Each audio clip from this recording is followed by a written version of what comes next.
करता हूँ editorial discussion है, ये भी जून का है, यानी कि 15 जून को आया था ये, और जून का है इसलिए बहुत रेलेवेंस हो जाता है। और जो ये है आर्टिकल है, कौन सा आर्टिकल पढ़ना है आज हम लोग को?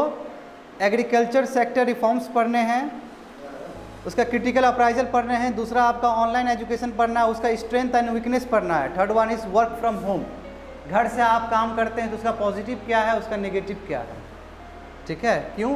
क्योंकि ये बजवर्ड है, ये डिबेट है कोविड-19 के बाद। कोविड-19 में क्या हुआ?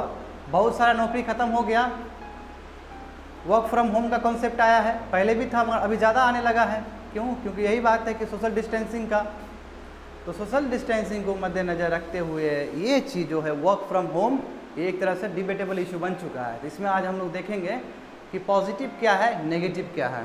उसी तरह online education, same word same चीज़, ऑनलाइन एजुकेशन भी बजवर्ड बन चुका है अभी कोविड-19 क्राइसिस में।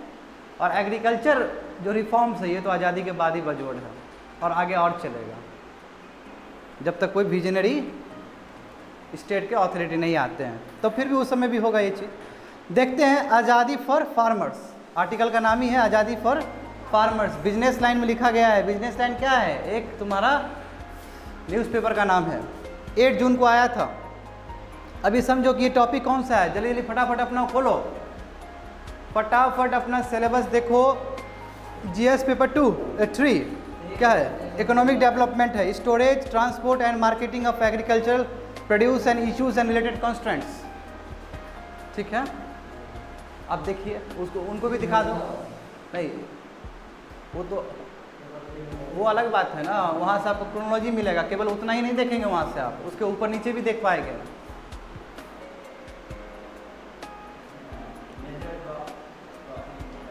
जीएस बताओ तो कौन सा नंबर है ये?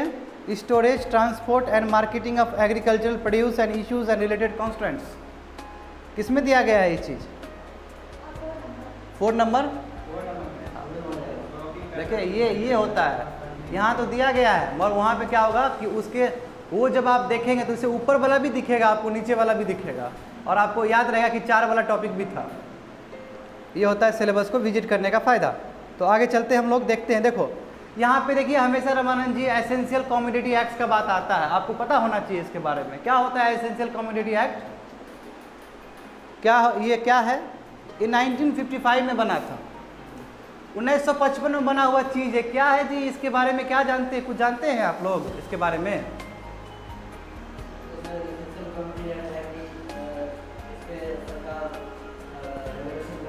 बिल्कुल, प्राइस कंट्रोल मैकेनिज्म भी होता है इस पर। हाँ बिल्कुल, हाँ एक्सीलेंट पॉइंट। और कुछ जानते हो? सही बोले, ये जितना भी फीचर्स है इसके अंदर है, मगर और भी फीचर्स है इसके अंदर। एक फीचर क्या है कि स्टॉक लिमिट फिक्स कर दिया जाता था 1955 के एक्ट के हिसाब से। यानी कि कोई प्राइवेट प्लेयर्स है, वो चाहता है कि हम 500 क्विंटल राइस रखना, तो क्या है कि यहाँ पे स्टेट गवर्नमेंट क्या बोलती है, यानी कि सेंट्रल गवर्नमेंट क्या बोलती है यहाँ पे कि आप 500 क्विंटल ही रख सकते हो, उससे ज़्यादा नहीं रख सकते हैं। तो आप क्या करें कि स्टॉक लिमिट कर दे रहे हैं किसी को। मगर आप सोचिए कि अब जब स्टॉक लिमिट किसी को कर दे रहे हैं तो प्राइवेट प्लेयर्स क्या होगा? उसको डिस्करेजमेंट होगा। क्यों? प्राइवेट प्लेयर्स के पास जितना अधिकार हो रखने का उतना ही फायदा होगा इंफ्रास्ट्रक्चर में। स्टोरेज सिस्टम बना सकता है प्राइवेट प्लेयर्स, इंफ्रास्ट्रक्चर को क्रिएट कर सकता है, बैकवर्ड फॉरवर्ड लिंकेज बनाया जा सकता है, कोल्ड स्टोरेज किया जा सकता है। ये कब होगा? जब आप प्राइवेट प्लेयर्स को बढ़ावा देंगे तब होगा। मगर आप क्या कर रहे हैं? स्टॉक लिमिट फिक्स कर दे रहे हैं कि एक प्राइवेट प्लेयर 500 ही क्विंटल ऑनियन को रख सकता है, एक प्राइवेट प्लेयर आपका इतना ही पोटैटो को रख सकता है। इससे क्या होगा? डिस्करेजमेंट मिलेगा प्राइवेट प्लेयर्स को। और यही चीज़ एसेंशियल कमोडिटी एक्ट 1955 में था, और उसको इस बार अध्यादेश लाके, ऑर्डिनेंस लाके इस चीज़ को चेंज किया गया है। अभी का बात है, जून में, अभी कुछ दिन पहले हुआ है ये ऑर्डिनेंस। क्यों? क्योंकि पार्लियामेंट सेशन में नहीं है, इसलिए ऑर्डिनेंस लाया गया है। तो अब समझिए, इट हैज़, अब देखिए आप समझ में आ जाएगा, it has removed cereals, pulses, onions, potatoes, edible oil and oil seed from the purview of this act। यानी कि पहले इसके ऊपर कैप लगा दिया जाता था, सीरियल्स के ऊपर, पल्सेस के ऊपर, ऑनियंस के ऊपर, पोटैटोस के ऊपर, एडिबल ऑयल और ऑयल सीड के ऊपर, कि एक प्राइवेट प्लेयर्स इतना ही स्टॉक रख सकता है। अब जब हम इस एक्ट से, एसेंशियल कमोडिटी एक्ट से इस चीज़ को हटा दिए, इसका मतलब क्या है कि प्राइवेट प्लेयर कितना भी रख सकता है उस चीज़ को। यदि प्राइवेट प्लेयर्स के पास ज़्यादा होगा, इसका मतलब क्या है कि कोल्ड स्टोरेज सिस्टम डेवलप ज़्यादा करेगा, वो इंफ्रास्ट्रक्चर ज़्यादा क्रिएट करेगा। ठीक, हाँ बिल्कुल वही है। एसेंशियल कमोडिटी एक्ट का ऑर्डिनेंस पहले हो गया ना, समझ गए ना बात को। दूसरा पॉइंट क्या है, stock limits can only B imposed on traders and others, मगर एक्स्ट्रा ऑर्डिनरी सिचुएशन में, देखिए ये बात समझने वाली बात, क्योंकि एक्सेप्शनल केस हो सकता है।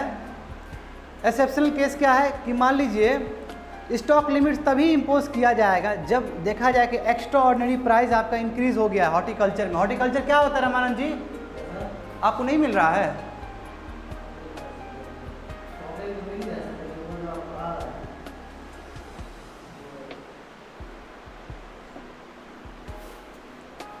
हॉर्टिकल्चर क्या होता है कोमल? फूलों का, फ्रूट्स वगैरह, फ्रूट्स वगैरह जिसमें आपका पैसा ज़्यादा आ सकता है। हाँ, एक्टिविटी। तो वही बोला जा रहा है कि एसेंशियल कमोडिटी एक्ट का ऑर्डिनेंस जो अभी लाया गया है उसके तहत क्या नहीं मिल रहा रामानंद जी आपको? हमको तो समझ ही में नहीं आ रहा है कैसे नहीं मिलता है आपको।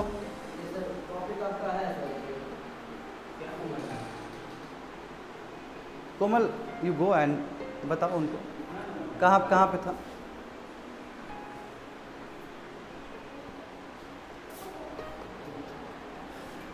देख लीजिए उसमें, अलर्ट रहो, टाइम बचेगा, ज़्यादा पढ़ेंगे।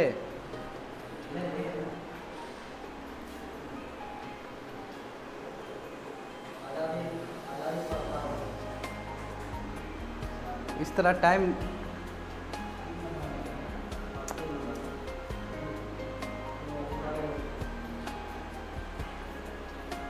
हो गया, समझ गए बात को। दूसरा क्या है कि एक्स्ट्रा ऑर्डिनरी सिचुएशन में हम लोग क्या लगा सकते हैं, आप लोग अलर्ट रहिए, टाइम घटेगा तो बहुत दिक्कत है आप लोग के लिए, बी अलर्ट। तो क्या है कि हॉर्टिकल्चर केस में यदि 100% राइज हो गया प्राइजेस, तो उस समय क्या है आपका एक्स्ट्रा ऑर्डिनरी सिचुएशन में इन्वोक किया जा सकता है इस चीज़ को। कहने का मतलब क्या है कि उस समय आप स्टॉक लिमिट लगा सकते हैं। ठीक है, क्या कब हुआ, जब हॉर्टिकल्चर का प्राइस बहुत बढ़ गया। मान लो कि कोई ऐसा चीज़ हॉर्टिकल्चर में बेचा जा रहा है, उसका दाम बहुत महंगा हो गया। क्यों महंगा हो गया? क्योंकि होर्डिंग किया जा रहा है। होर्डिंग किया जा रहा है, होर्डिंग मतलब क्या है, चीज़ों को रखा जा रहा है। यदि मार्केट में कोई चीज़ गोडाउंस में बहुत सारा चीज़ रख लिया गया है और मार्केट में आने नहीं दिया तो इन्फ्लेशन हो जाएगा। क्यों? क्योंकि महंगा हो जाएगा वो चीज़। तो हॉर्टिकल्चर और दूसरा क्या दिया गया तुम्हारा, non perishable items. Non perishable मतलब क्या है, नहीं सड़ने वाला। जैसे कि ये तुम्हारा फल फ्रूट्स नहीं है, दूसरा कुछ चीज़ हो सकता है। जैसे तुम्हारा हो गया नॉन पेरिसेबल में क्या हो सकता है आपका, दाल वगैरह हो सकता है। क्या क्या हो सकता है बताइए नॉन पेरिसेबल? तो नॉन पेरिसेबल क्या होगा, जो सड़ नहीं सकता है। ऐसा बहुत सारा फूड आइटम्स है। एग्जाम्पल एक दीजिए हमको। सोयाबीन हो गया, वेरी गुड। और क्या हो सकता है, और भी बहुत सारी चीज़ हो सकता है। मिलेट्स वगैरह हो सकता है।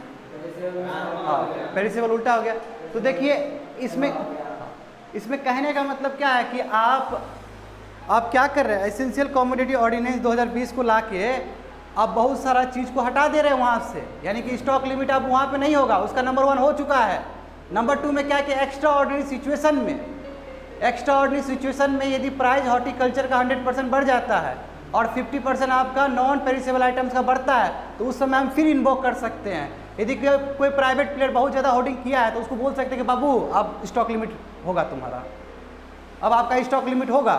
यानी कि ये क्या है, एक आपका तरकीब है कि इन्फ्लेशन को कैसे बचाया जाए। मगर उसके बाद भी थर्ड देखिए, ऐसे केस में भी, ऐसे एक्स्ट्रा ऑर्डिनरी सिचुएशन में भी जो वैल्यू चेन पार्टिसिपेंट है, वैल्यू चेन पार्टिसिपेंट मतलब क्या होता है कि जो ट्रेडर्स खरीदना चाह रहा है वहाँ से आपका एग्रीकल्चर से सामान खरीदना चाह रहा है क्योंकि वो मार्केट में बेचेगा, यानी कि उसको वैल्यू ऐड कर रहा है वो चीज़।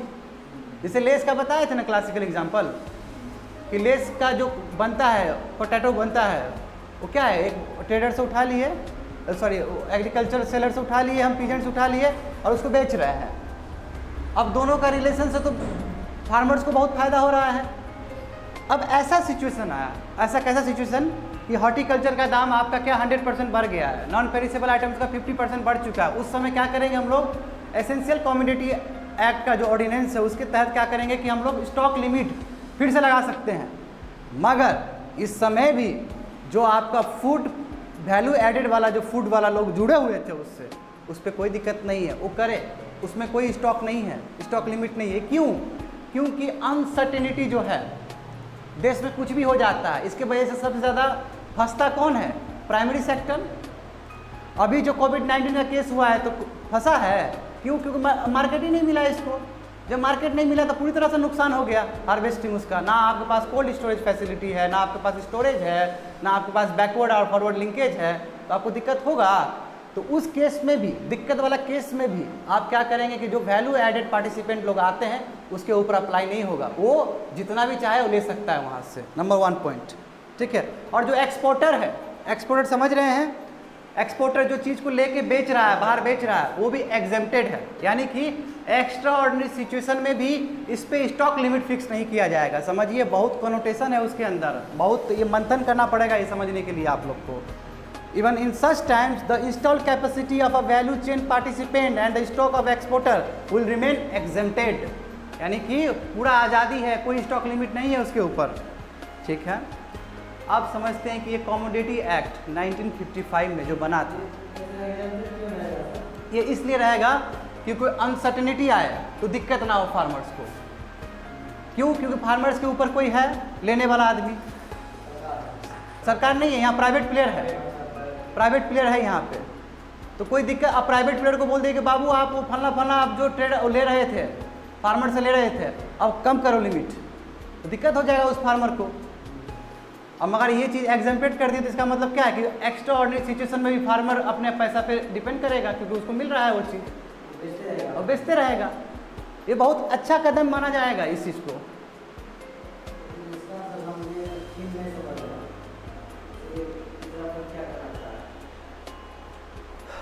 आप तो सबसे पहले दिक्कत ये है कि कम्युनिकेशन लैग हो रहा है, समझे ना, बात को समझिए, बहुत ही टफ ये एडिटोरियल है। पहले तो आप समझिए कि एसेंशियल कमोडिटी एक्ट क्या होता है 1955 का, उसके तहत क्या करते हैं हम लोग, मैं शुरू से फिर से बताता हूँ, आप अच्छे समझिएगा इस चीज़ को। एसेंशियल कमोडिटी एक्ट के हिसाब से बहुत सारे सीरियल्स में, पल्सेस में हम लोग क्या करते हैं, स्टॉक लिमिट फिक्स कर देते हैं। स्टॉक लिमिट फिक्स मतलब क्या है कि प्राइवेट प्लेयर 200 क्विंटल ही ओनियन ले सकता है, उससे ज़्यादा नहीं ले सकता है। इससे दिक्कत हो रहा है फार्मर्स को। क्या दिक्कत हो रहा है कि फार्मर्स उतना ही बेच सकता है, हाँ उसको उतना ही, हाँ उतना ही बेच सकता है। और प्राइवेट प्लेयर को भी बहुत दिक्कत हो रहा है, वो ज़्यादा नहीं ले सकता है। जब ज़्यादा नहीं ले सकता है तो वो उसको कोई इंटरेस्ट नहीं है इंफ्रास्ट्रक्चर क्रिएट करने में। क्यों? क्योंकि 200 क्विंटल हम कहीं भी मैनेज कर लेंगे, हमको दो ना 400 क्विंटल दो हमको, तब ना हम स्टोरेज बड़ा बड़ा बनाएंगे, तब ना कोल्ड स्टोरेज सिस्टम बनाएंगे, तब ना हम वहाँ पे अर्बन डेवलपमेंट करेंगे, सॉरी रूरल डेवलपमेंट करेंगे। अब हमारे क्या किए कि अध्यादेश ला के ये चीज़ को ख़त्म कर दिए। पहला क्या चीज़ को रिमूव कर दिया, एसेंशियल कमोडिटी एक्ट जो 1955 में था, वहाँ से हम कुछ आइटम्स को हटा दिए। वो आइटम क्या है आप फिर से देखिए, वहाँ पे सीरियल्स है, पल्सेस है, ओनियंस है, पोटैटोज है, एडिबल ऑयल है, ऑयल सीड है, वहाँ से क्या किया, उस चीज़ को हटा दिए। यानी कि अब प्राइवेट प्लेयर क्या कर सकता है, प्राइवेट प्लेयर इस चीज़ को जितना चाहे उतना ले सकता है फार्मर्स से। नंबर 1 पॉइंट, फायदा हुआ फार्मर्स को, प्राइवेट प्लेयर्स को भी फायदा हुआ है, नंबर 1। नंबर 2 क्या है कि मान लीजिए इन्फ्लेशन आ गया। क्यों? आप जानते हैं, देखिए ये बात समझिए कि यदि ऐसा हुआ तो प्राइवेट प्लेयर होर्डिंग भी कर सकता है सामान को। जब होर्डिंग करेगा तो मार्केट में पहुंचेगा नहीं, मार्केट में नहीं पहुंचेगा तो इन्फ्लेशन आ सकता है। तो वैसा सिचुएशन में फिर हम लोग के पास एक्सेप्शनल क्लॉज होना चाहिए। तो एक्सेप्शनल क्लॉज ये है कि यदि 100% दाम हॉर्टिकल्चर का आइटम्स का बढ़ जाता है और 50% आपका पेरिसेबल आइटम्स का दाम बढ़ जाता है, उस समय हम फिर से स्टॉक लिमिट लगा सकते हैं। जाओ, तुमको जो आज़ादी दी थी अब आज़ादी खत्म। किस में? नॉन पेरिसेबल, ये याद रहना चाहिए, नॉन पेरिसेबल और हॉर्टिकल्चर में दिमाग में रखना है ये चीज़, ये पूछेगा ही पूछेगा क्योंकि एग्रीकल्चर इंपॉर्टेंट है। तीसरा क्या, आप रमानंद जी समझ में आ गया आपको ये चीज़? थर्ड ही मैं बताऊंगा प्याज का एग्जैक्टली, मैं लास्ट में बताऊंगा, ठीक है ना। उस वो भी होर्डिंग रीजन था उसका, प्याज का, स्पेशली तुम्हारा महाराष्ट्र का रीजन का होर्डिंग करते थे लोग, ठीक है ना। आप जानते होंगे नागपुर वगैरह में बहुत बड़ा होर्डिंग होता है, तो मैं थोड़ी देर में वहाँ पहुँचूँगा। थर्ड समझिए, थर्ड क्या है, मगर भले ही इन्फ्लेशन आ गया, भले ही होर्डिंग आ गया, मगर एक फिर भी एक ऐसा चीज़ है कि मान लीजिए कोई एक्सपोर्टर या फिर कोई वैल्यू एडेड वाला आदमी जो क्या कर रहा है, फार्मर से ले रहा है, खरीद रहा है और उसको वैल्यू ऐड करके बेच रहा है, ये चेन सिस्टम को नहीं तोड़ेंगे हम। वो जितना भी खरीद सकता है वो जितना भी बेच सकता है, ये हम क्यों नहीं तोड़ेंगे। यदि हम इसमें स्टॉक लिमिट कर देते हैं तो फार्मर्स को बहुत दिक्कत हो जाएगा। क्यों, फार्मर पूरा अपना इनकम वहाँ पे डिपेंड करता है, उसको इनकम वहाँ से मिल रहा है, एक्सपोर्टर से मिल रहा है, वैल्यू एडेड पार्टिसिपेंट से मिल रहा है। तो एक्स्ट्रा ऑर्डिनरी सिचुएशन पे भी ये दो चीज़ पे कोई इम्पैक्ट नहीं पड़ेगा, समझे। यानी कि अभी जो ये पॉलिसी बना है ये बहुत ही सोच समझ के बनाया गया है, इसके पीछे बहुत बड़ा ब्रेन चाइल्ड है कि इतना बारीकी से बनाएगा। आप सोचिए ना कितना बारीकी से एक्सेप्शन क्लॉज दिया है और ऑन द सेम लाइन किसी को एग्जेम्प्ट भी कर दिया गया है। तो फार्मर्स के हित के लिए किया गया है, जो मेरा आकलन है, मगर इसका मैटर ऑफ कंसर्न है। बाद में हम लोग क्रिटिकल एनालाइज भी करेंगे इस चीज़ को। अब हम समझते हैं, इतना तो बता दिए ऑर्डिनेंस है, मगर एक्चुअल में 1955 के एक्ट में कहा क्या जाता है। तो ये देखिए, पहले इससे पहले आप थोड़ा हिस्ट्री को रिविजिट करिए रामानंद जी। देखिए कि आज़ाद गुलाम भारत में फेमिन का सिचुएशन बहुत ज़्यादा था। तो पता है ये जो एक्ट आया था, ये act actually British colonial act से प्रभावित करता है। और उस समय एक एक्ट आया था फेमिन सिचुएशन को लड़ने के लिए। क्यों, क्योंकि उस समय भी होर्डिंग वगैरह होता था, और होर्डिंग हो गया तो लोग के पास खाना नहीं पहुंचा, तो भूखमरी का स्थिति आ गया, लोग मरने शुरू कर दिए। बताए थे बंगाल में कितना लोग मरा था, 25 यानी कि 25 साल के दरमियान कितना लोग मरे, करोड़ों लोग मरे थे, दिए थे डेटा इकोनॉमिक्स में। तो कहने का मतलब क्या हो कि ये कॉलोनियल पॉलिसी से प्रभावित था, मगर इसका अभी सिग्निफिकेंस कुछ नहीं है, ऐसा ऑथर भी कहते हैं। थोड़ी देर में कहेंगे ये चीज़, मगर आप समझिए इस चीज़ को। This is the law pertaining to the days of scarcity. ये उस समय का बात है जहाँ पे एग्रीकल्चर प्रोड्यूस था ही नहीं। 1955 में क्या बताए थे तुम लोग को, एग्रीकल्चर उतना प्रोड्यूस नहीं। क्यों, ये 60 और 70 का दशक नहीं है जहाँ पे ग्रीन रेवोल्यूशन आ गया है। ये वो दशक है जहाँ पे व्हीट कहाँ से आ रहा है, यूएस से आ रहा है। व्हीट भूसा दे रहा है हम लोग को, पता है तुम लोग को, भूसा देता था हम लोग को, और उसी में सॉफ्ट पावर, उसी में, और यूएस दबा के रखता था इंडिया को। भूसा वाला डिप्लोमेसी खेलता था, हाँ, गाय वाला भूसा वहाँ से आता था यूएस से। क्यों, क्योंकि यूएस में बहुत बड़ा लैंड है ये वाला, यहाँ पे बहुत खेती होता है, वर्ल्ड का फेमस है गाय वो। उसी में इंडिया वाला लोग हाथ जोड़ के बैठा रहता था, भूसा आएगा, गाय को खिलाएंगे। ये स्थिति था कंट्री का। वो तो स्वामीनाथन को क्रेडिट जाएगा कि कंट्री को कहाँ से कहाँ पहुँचा दिया। कोई जानता है अभी स्वामीनाथन को? देखो, यही तो दुर्भाग्य है इस कंट्री का। और समझ रहे हो ना, हिस्ट्री देख रहे हो किस तरह है। जो आदमी काम कर रहा है उसको ले ही नहीं रहा है नाम, और जो नहीं कर रहा है, झूठ मूठ का जो खाली भाषणबाजी करता है, उसको नाम बहुत ज़्यादा लेता है कि नहीं है? जो भी हम नहीं बोलेंगे, रिकॉर्ड हो रहा है। फंस जाएंगे बाद में। गिरिराज सिंह का कोई चेला चपाटी देख लिया तो देखिए, गिरिराज सिंह का चेला चपाटी मेरा यूट्यूब देख लिया, गए हम। क्या कि हम बहुत ज़्यादा क्रिटिसाइज करते हैं गवर्नमेंट को, ज़रूरी भी है, पढ़ते लिखते हैं इसलिए क्रिटिसाइज करते हैं, नहीं पढ़ते तो शायद नहीं करते। देखिए दूसरा क्या है, बात समझे कि जो आपका एसेंशियल कमोडिटी एक्ट 1955 में नंबर 1 का, ये उस समय का लॉ है जहाँ पे स्कैरसिटी था एग्रीकल्चर प्रोड्यूस का, हमारे पास खाने के लिए था ही नहीं, हम दूसरे कंट्री पे रिलाई करते थे। दूसरा देखिए, this the provision of the law are quite often imposed upon, और उसके बाद क्या हो गया, इसको लगातार इम्पोज किया गया, लगातार लगाया गया है इस चीज़ को, सरकार आके। यानी कि यहाँ पे एग्रीकल्चर रिफॉर्म्स नहीं आया है एसेंशियल कमोडिटी एक्ट 1955 में। उसके बाद देखिए, ये जो प्रोविजन जस्ट हम अभी बोले थे आपको, ये जो एसेंशियल कमोडिटी एक्ट है, इसका आपको यदि हिस्ट्री जानना है तो आपको बंगाल फेमिन के बारे में देखना होगा, ठीक है, जो कि उस समय रूल्स बना था, Bengal famine and defence of India rules 1943, वहीं से लिया गया चीज़ है ये 1955 का एसेंशियल कमोडिटी एक्ट। मगर इसका 21वीं सदी में अभी के टाइम में कोई रेलेवेंस नहीं है। क्यों, इंडिया बहुत प्रॉस्पर हो चुका है एग्रीकल्चर में, देख रहे हैं 110 क्या है, 110 मिलियन टन है हमारे पास राइस है ना, व्हीट हमारे पास लगभग 102 103 के आसपास है, 105 के आसपास है। तो अब क्या चलेगा, ये नहीं चलेगा, आपको संशोधन करना है। फोर्थ देखिए, the governments came under the extremes criticism that essential commodity act is going against the interest of the farmer. जितने भी सरकार रहे हैं, ये गवर्नमेंट बोला जा रहा है, जितने भी सरकार रहे हैं सब एक्सट्रीम क्रिटिसिज्म फेस किए हैं कि कोई काम ही नहीं कर रहा है एसेंशियल कमोडिटी एक्ट पे। और अभी मोदी जी ये चीज़ ला के बहुत बड़ा काम किए हैं, मेरा ऐसा मानना है। ठीक है, अब देखिए मगर क्या हुआ था इसका, ठीक अब आपको और समझ में आ जाएगा ये चीज़ कि सितंबर 29, 2019 में गवर्नमेंट ने इम्पोज किया था स्टॉक लिमिट ओनियन के ऊपर। क्या बोला था कि आप 500 क्विंटल ही होलसेल ट्रेडर के लिए हो सकता है और 100 क्विंटल रिटेलर्स के लिए हो सकता है। समझ में आया, यही बोले थे हम उस समय। होलसेलर और रिटेलर में क्या अंतर है पता है तुम लोग को? हाँ, थोक में लेता है और फिर वो डिस्ट्रीब्यूट करता है, रिटेलर को देता है। और रिटेलर मतलब क्या होता है, ये वाला। हाँ, इधर भी पता है आपको? हाँ, ये रिटेलर है, ये होलसेलर है। मेरे घर के इधर क्या है, ये होलसेलर है और ये बगल में रिटेलर है। रिटेलर क्या होता है कि पब्लिक को डायरेक्ट देता है, वहाँ आप खरीदेंगे। हाँ, डिस्ट्रीब्यूटर ये होगा, ये जाकर डिस्ट्रीब्यूट करेगा और यहाँ पे आप डायरेक्ट खरीद सकते हैं। तो इस हिसाब से क्या है कि 2019 में गवर्नमेंट ने इम्पोज किया था स्टॉक लिमिट ओनियंस के ऊपर।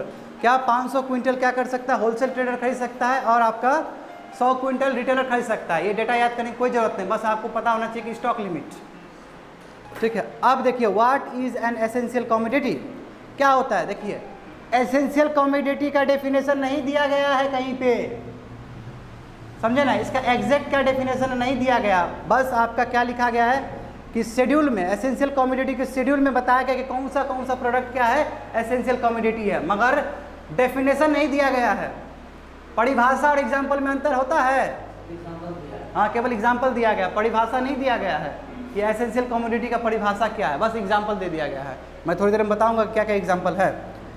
Who has the power to add और रिमूव द कमोडिटी, किसके पास पावर है कि एसेंशियल कमोडिटी एक्ट में वो कमोडिटी को ऐड करने का, तो मात्र तुम्हारे किसके पास है, सेंटर के पास है। समझे ना, किसके पास है, सेंटर के पास है। मगर यदि सेंटर के पास दया रहेगा, समझे, यदि सेंटर के पास दया रहेगा तो सेंटर क्या कर सकते हैं, यहाँ पे वर्ड दिया गया देखिए, कंसल्टेशन कर सकता है। कंसल्टेशन और कंकरेंस में जमीन आसमान का अंतर है। सुप्रीम कोर्ट का जजेस लॉ याद कर लीजिए, सुप्रीम कोर्ट का 4 जजेस लॉ हुआ है, उसमें किस तरह आपका कंसल्टेशन कंकरेंस में बदला है, याद है आपको? कॉलेजियम सिस्टम, याद करिए किस तरह कंसल्टेशन शब्द कंकरेंस में कन्वर्ट हुआ है सेकेंड जज लॉ केस के बाद। तो यहाँ पे कंसल्टेशन और कंकरेंस में अंतर है। कंसल्टेशन मतलब क्या होता है कि वॉलेंट्री है, आप ले भी सकते हैं स्टेट से, वो अप्रूवल नहीं भी ले सकते, फीडबैक ले सकते नहीं भी ले सकते, कोई दिक्कत नहीं है। मगर कंकरेंस क्या है, आपको लेना ही पड़ेगा, आपको लेना ही पड़ेगा, और वो जो देगा आपके ऊपर बाध्य है, दैट इज कॉल्ड कंकरेंस। ये वर्ड समझ लेना। कंसल्टेशन आपको फ्लेक्सिबिलिटी देता है, कंकरेंस आपके ऊपर लाइबिलिटी देता है। तो कहने का मतलब क्या हुआ कि एसेंशियल कमोडिटी एक्ट में जो शेड्यूल में जो फूड आइटम्स हैं, वो किसके पास अधिकार है वो फूड आइटम को जोड़ने का? Only central government, central authority ही जोड़ सकता है उसको। बस स्टेट क्या कर सकता है, स्टेट से ज़्यादा वो कंसल्ट कर सकता है, और वो नहीं भी चाहे तो कोई दिक्कत नहीं है। क्यों? Consultation is all about your voluntary. अब देखिए क्या क्या आइटम्स इस शेड्यूल में जोड़ा गया, तो देख लीजिए। ड्रग्स है, ड्रग्स मतलब क्या हुआ, मेडिसिन वगैरह, इसीलिए मेडिसिन का बार बार आता है जिक्र इसमें, एसेंशियल कमोडिटी। क्यों? कि ड्रग्स का कौन सा ड्रग्स का प्राइस क्या रहेगा यही डिसाइड करता है। हाँ, दूसरा देखिए फर्टिलाइजर हुआ, चाहे इनऑर्गेनिक हो, ऑर्गेनिक है, चाहे मिक्स हो। फूड स्टॉप्स हो गया, एडिबल ऑयल वगैरह हो गया, ठीक है। कॉटन से बना हुआ तुम्हारा यान वगैरह हो गया, पेट्रोलियम एंड पेट्रोलियम प्रोडक्ट्स हो गए, रॉ जूट हो गए, जूट टेक्सटाइल्स हो गए, ठीक है। सीड्स ऑफ फूड क्रॉप्स हो गए, फ्रूट्स भी हो सकते हैं, वेजिटेबल्स भी हो सकते हैं, कैटल फडर हो सकता है, आ गया भूसा सब ना यहाँ पे। जूट सीड हो गया, कटन सीड हो गया। आप देखो 2 चीज़ जोड़ा गया है कोविड-19 में, that is a face mask और हैंड सैनिटाइजर, यह भी जोड़ा गया है। हाँ, समझे। देखो लास्ट में देखो क्या लिखा है, the last 2 are recently added in the view of कोविड-19। देख रहे हो किस तरह जब क्राइसिस आ रहा है तो नियम में, कानून में क्या क्या बदलाव आ सकते हैं।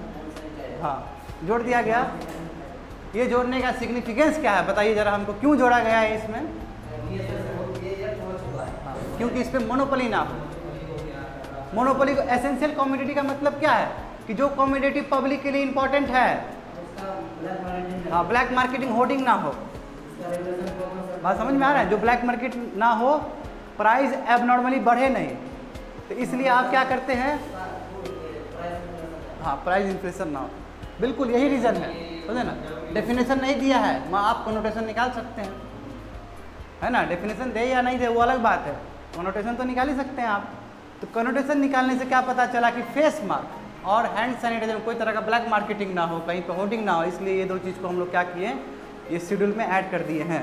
रिसेंट डेवलपमेंट है। How does it benefit the nation, कैसे आपका ये जो लाया गया है, ऑर्डिनेंस लाया गया है 2020 में, एसेंशियल कमोडिटी का जो ऑर्डिनेंस लाया है, कैसे भारत को हेल्प करेगा, ठीक है, एग्रीकल्चर सेक्टर में। देखिए इससे क्या होगा, एग्री इंफ्रास्ट्रक्चर क्रिएशन होगा। बोले हम क्यों, अब स्टॉक लिमिट नहीं है उसके ऊपर, तो क्या करेगा प्राइवेट प्लेयर्स, क्या करेगा, स्टोरेज के लिए बड़ा बड़ा चीज़ बना देगा। क्यों, क्योंकि उसका हो गया है, वो नहीं चाहेगा बर्बाद करना, उसको जुगा कर रखना है कहीं पे। दूसरा कोल्ड स्टोरेज सिस्टम बनाएगा, ट्रांसपोर्टेशन सिस्टम में बल देगा, है कि उसका चीज़ दूसरा जगह जाए और वो पैसा कमाए। तो वही लिखा गया, समझो, till now there is a fear of policy change and such investment in cold storage warehousing are not coming through. अभी तक मन में भय था कि स्टॉक लिमिट है, इसलिए हम यहाँ पे इंफ्रास्ट्रक्चर में खर्च नहीं करेंगे, मगर अब ये भय तो ख़त्म कर दिया मोदी गवर्नमेंट ने। अब जब ये भय ख़त्म कर दिया तो वेयर हाउस मतलब क्या होता है, गोडाउन्स, स्टोरेज, ठीक है, कोल्ड स्टोरेज, और तुम्हारा गोडाउन सब बनना शुरू हो जाएगा। पहला का मतलब क्या, उल्टे तरीके से दिया है, उसको ऐसे करके समझिए। तो अब इसका रिपरकशन क्या होगा, ये बनना शुरू हो जाएगा। अब यही बोल रहा है कि जो अमेंडमेंट हुआ है, यानी कि जो ऑर्डिनेंस आया है, इससे हम यही समझते हैं कि कोल्ड स्टोरेज और वार हाउसेस प्राइवेट सेक्टर प्रमोट करेगा। प्राइवेट सेक्टर क्या करेगा, धड़ल्ले से लगाएगा, और इससे बहुत फ़ायदा होगा ना जी, एग्री बिजनेस को बहुत फ़ायदा होगा। ये क्या है आपका, एक फ़ायदा क्या होगा कि एग्री इंफ्रास्ट्रक्चर का क्रिएशन होना, नंबर 1। दूसरे तरफ देखिए कि फार्मर्स को क्या बेनिफिट होगा। देखिए market price of agri commodities specially horticulture crops crash mainly because they are seasonal, at the same time harvest there excess supply. अब ये देखिए यहाँ आपको समझना होगा, यहाँ आपको बिल्कुल समझना होगा कि हॉर्टिकल्चर जो है कि वो सीजनल है। एक सीजन में बहुत उग गया, बहुत फसल है, और एक सीजन में है ही नहीं वो चीज़। मगर ये हॉर्टिकल्चर सब क्या है कि इसको यदि आप जुगा के नहीं रखिएगा तो क्या होगा, ख़राब हो जाएगा, तो बाद में क्या, इसका दाम तो बढ़ेगा ही। यानी कि ये क्या, हॉर्टिकल्चर जो प्रोडक्ट्स है वो क्या है, सीजनल है। यानी कि अभी मान लीजिए कि इस सीज़न में बहुत ज़्यादा प्रोड्यूस कर दिए, मार्केट में नहीं बिका, ये भी बर्बाद है। अब बात के लिए तो है ही नहीं, क्योंकि सड़ जाएगा ये। यानी कि इसमें अनसर्टेनिटी है। अनसर्टेनिटी मतलब क्या है कि ज़्यादा प्रोड्यूस करके रख लिए तो मार्केट में उतना जा ही नहीं रहा है, उसको रख नहीं सकते हैं। हाँ, तो फिर जबकि हाँ, जबकि वही गुलाब यदि हर एक साल हर एक जगह पे उसका बिक्री होगा तो लोग खरीदेंगे और उसका प्राइस भी फिक्स रहेगा। अच्छा, वैलेंटाइन डे के बारे में बोल रहे क्या, वो तो पता नहीं लोग कैसे खरीदते हैं।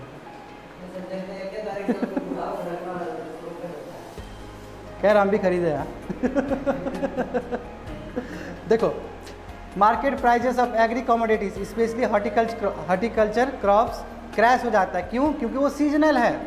Eight the same time of harvest there excess supply, जब हार्वेस्ट करते हैं तो एक्सेस सप्लाई हो जाता है, इससे क्या होता है, खराब हो जाता है। When the restriction, with the restriction removed for all value chain parties, they will procure from the farmer, and hence the price volatility is expected to come down. क्या है, जब हम कर लिए, हम क्या किए, स्टॉक लिमिट खत्म कर दिए, हॉर्टिकल्चर आ जाएगा। हॉर्टिकल्चर प्रोडक्ट्स किसके पास आ जाएगा, प्राइवेट प्लेयर्स के पास। प्राइवेट प्लेयर्स के पास क्षमता है स्टोरेज का, और रख देगा। अब बाद में जो प्राइस वॉलेबिलिटी हो रहा था, क्या है वोलाटिलिटी, उसका मतलब क्या होता है, वोलाटाइल मतलब क्या होता है, अचानक उड़ जाना। ऑर्गेनिक तुम लोग पढ़े हो ना केमिस्ट्री में, ऑर्गेनिक का जो उड़ता है वोलाटाइल मैटर, यानी कि फिक्स नहीं है, उड़ जाएगा अचानक। मगर यदि प्राइवेट सेक्टर स्टोर करके उस चीज़ को रख ले तो क्या होगा, आने वाले समय में उससे बिक सकता है। यानी कि हॉर्टिकल्चर में जो आपका अनसर्टेनिटी है वो ख़त्म हो सकता है, तो बहुत फ़ायदा होगा फार्मर्स को, समझे ना। दूसरा फ़ायदा देखिए, एक फ़ायदा हो गया, दूसरा फार्मर देखिए। अब दूसरा एक ऑर्डिनेंस ला दिया। पहला ऑर्डिनेंस का नाम क्या है, फिर ऊपर विजिट करिए। पहला ऑर्डिनेंस का नाम क्या है, एसेंशियल कमोडिटीज अमेंडमेंट ऑर्डिनेंस 2020। दूसरा भी ऑर्डिनेंस लाया गया है। दूसरा ऑर्डिनेंस समझिए कि the farmers produce trade and commerce promotion and facilitation ordinance 2020। ये दूसरा ऑर्डिनेंस है फार्मर सेक्टर को वो करने के लिए, इम्पेटस डालने के लिए। अभी जस्ट आया है, जून में आया ही है। आपको कैसे पता चलेगा? मीडिया में थोड़ी दिखाएगा ये सब चीज़, नहीं दिखाएगा। क्यों दिखाएगा आपको? इतना आपको समृद्ध काहे बनाएगा वो? हाँ, ये मैं APM, हाँ मज़ा आएगा ना। क्या होता है महाराज APMC? क्या होता है ये?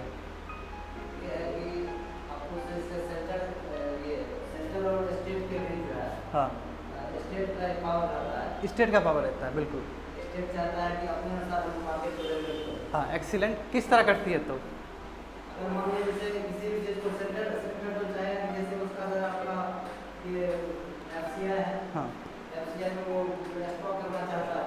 अगर मान लीजिए स्टेट से आपका फूड बिजनेस जो है मंडी है, हाँ, अगर वो वोलेटाइल हो जाएगा तो स्टेट के पास कुछ बचेगा नहीं, इसलिए इस एक्ट के माध्यम से वो सेल करोगे। इससे क्या होता है? फायदा है कि नुकसान है? इससे सर दोनों चीज़। हाँ, क्या बात है, आप तो अलग बात कर दिए। फायदा बताइए हमको, नुकसान ज़्यादा है, फायदा बताइए, फायदा क्या है? हाँ, फायदा क्या हमको वो बताइए ना, फायदा क्या है?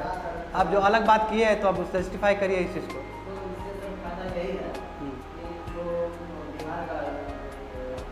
स्टेट, हाँ,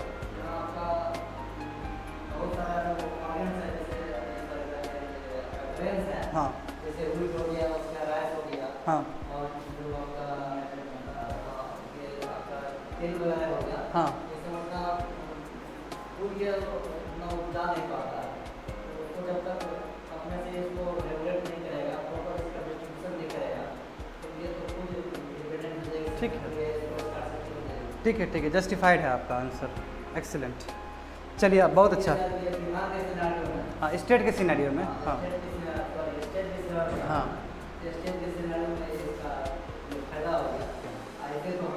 नुकसान तो अब देखिए, नुकसान का रामायण पढ़ेंगे अब हम लोग। देखो, नुकसान ज़्यादा है, अरे हम वही सुनना चाहते थे कि अच्छा क्या है। अच्छा है, और भी पॉइंट है, मैं बताऊंगा थोड़ी देर में आपको। अच्छा आपने जस्टिफाइड किया इस चीज़ को, एक्सीलेंट पॉइंट है। ये पॉइंट कोट कर सकते हो जो उन्होंने कहा है कि स्टेट में चीज़ों को रखने के लिए, इन्फ्लेशन ना हो, उस चीज़ को बरकरार करने के लिए हम लोग APMC कभी कभी सही होता है, मगर ज़्यादातर इसका क्या है? नुकसान है। नुकसान कैसे होता है पहले ये समझो। APMC स्टेट का क्या होता है? स्टेट रेगुलेट करती है इस चीज़ को, APMC को। APMC का फुल फॉर्म क्या है? Agriculture marketing AP committee. अब क्या होता है कि स्टेट क्या करती है कि अपना अपना मंडी खोल देती है, और वो मंडी को रेगुलेट करती है स्टेट, और वो मंडी क्या होता है? ऑथराइज होता है, यानी कि स्टेट ही चला रहा है उसको। तो कहने का मतलब ये है कि हम बगल का गांव में जाएंगे तो बगल का गांव वाला लोग उठाएगा ना, यानी कि फसल जो होगा उसका, वो जाके आपका APMC वाला मंडी में ही बेच सकता है। जब APMC वाला मंडी में बेचता है तो बीच में उसको मिलता है मिडल मैन, जो हम बार बार बताएं। आप समझो कि मिडल मैन का कॉन्टेक्स्ट कैसे है। मिडल मैन क्या करता है? बीच में पैसा लूट लेता है और वो पहुंचता है मार्केट में, यानी कि फार्मर्स के पास कोई ज़्यादा फैसिलिटी नहीं है, उसको उसी APMC मंडी में ही बेचना पड़ेगा। मैं यहाँ पे एक सेंट्रल गवर्नमेंट क्या करती है कि नाम लेके आती है, इलेक्ट्रॉनिक नेशनल एग्रीकल्चर मार्केटिंग, ठीक है, ये लेके आती है ताकि फार्मर्स के पास पूरा अधिकार हो कि वो जहाँ चाहे वहाँ बेच सके। मैं ये फिर APMC होने नहीं देगा इस चीज़ को। क्यों? क्योंकि APMC में कहा जाता है कि यदि आप बगल के यहाँ के हो तो आप बगल में जाकर मंडी, वही मंडी में बेच सकते हो जिस मंडी में ऑथराइज है, मेरा स्टेट का रेगुलेशन है। रिस्ट्रिक्शन डाल दिया आप। क्या बोले? टैक्स।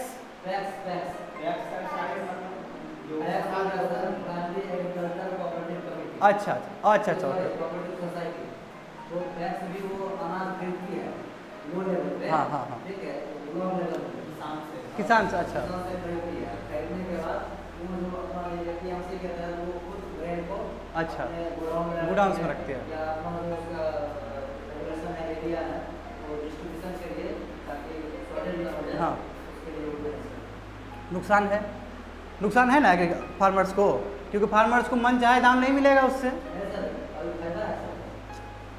हम देखिए अब, अच्छा ठीक है, आप बोलिए। बोलिए बोलिए। टैक्स में क्या है, कोई उसका सही से उसका खरीदारी नहीं हो पाता। वही तो मैं बोल रहा हूँ ना। और दूसरी बात है कि हाँ। प्राइवेट प्लेयर नहीं रहने के वही वही वही एग्जैक्टली। जैसे एक तरह से हाँ। सरकार अपना थोड़ा अगर उठा रही है, हाँ सरकार का थोड़ा हो गया, और उसी के कॉन्फिडेंस में अगर प्राइवेट प्लेयर भी रहेगा, हाँ तो दोनों एट द सेम टाइम हाँ अगर टीम करते रहेगा तो क्या हम बिल्कुल बिल्कुल बिल्कुल। 25 में देंगे। हाँ किसान को 25 में एक्सीलेंट एक्सीलेंट एक्सीलेंट। किसान का वैल्यू बढ़ जाएगा। हाँ हाँ हाँ बिल्कुल बिल्कुल सही है, बिल्कुल सही है। मगर ये रिस्ट्रिक्शन रोक देता है वहाँ पे, ये रिस्ट्रिक्शन लगा देता है, इसलिए बाहर कंपटीटर नहीं आ पाते हैं। तो यानी कि स्टेट का अपना वर्चस्व ले लेता है स्टेट। और यदि प्राइवेट प्लेयर्स नहीं आएगा, जैसे बोले कंपटीशन नहीं आएगा, तो इनएफिशिएंसी तो हमेशा दिखता है। एग्जैक्टली बहुत अच्छा पॉइंट बोले हैं, बहुत अच्छा पॉइंट बोले हैं। इस पॉइंट को आप कोट कर सकते हैं, या फिर ऐसा ही मिलता जुलता पॉइंट आपको मिलेगा यहाँ पे भी।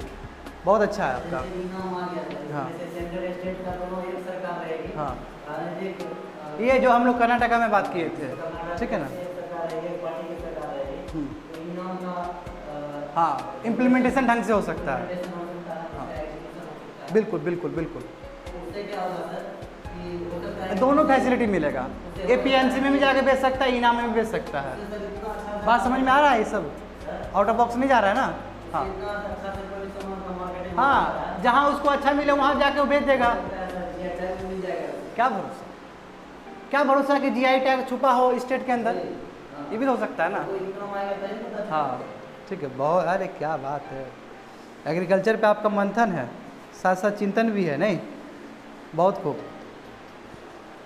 बहुत खूब बहुत खूब, एक्सीलेंट आंसर, अप्रिशिएट।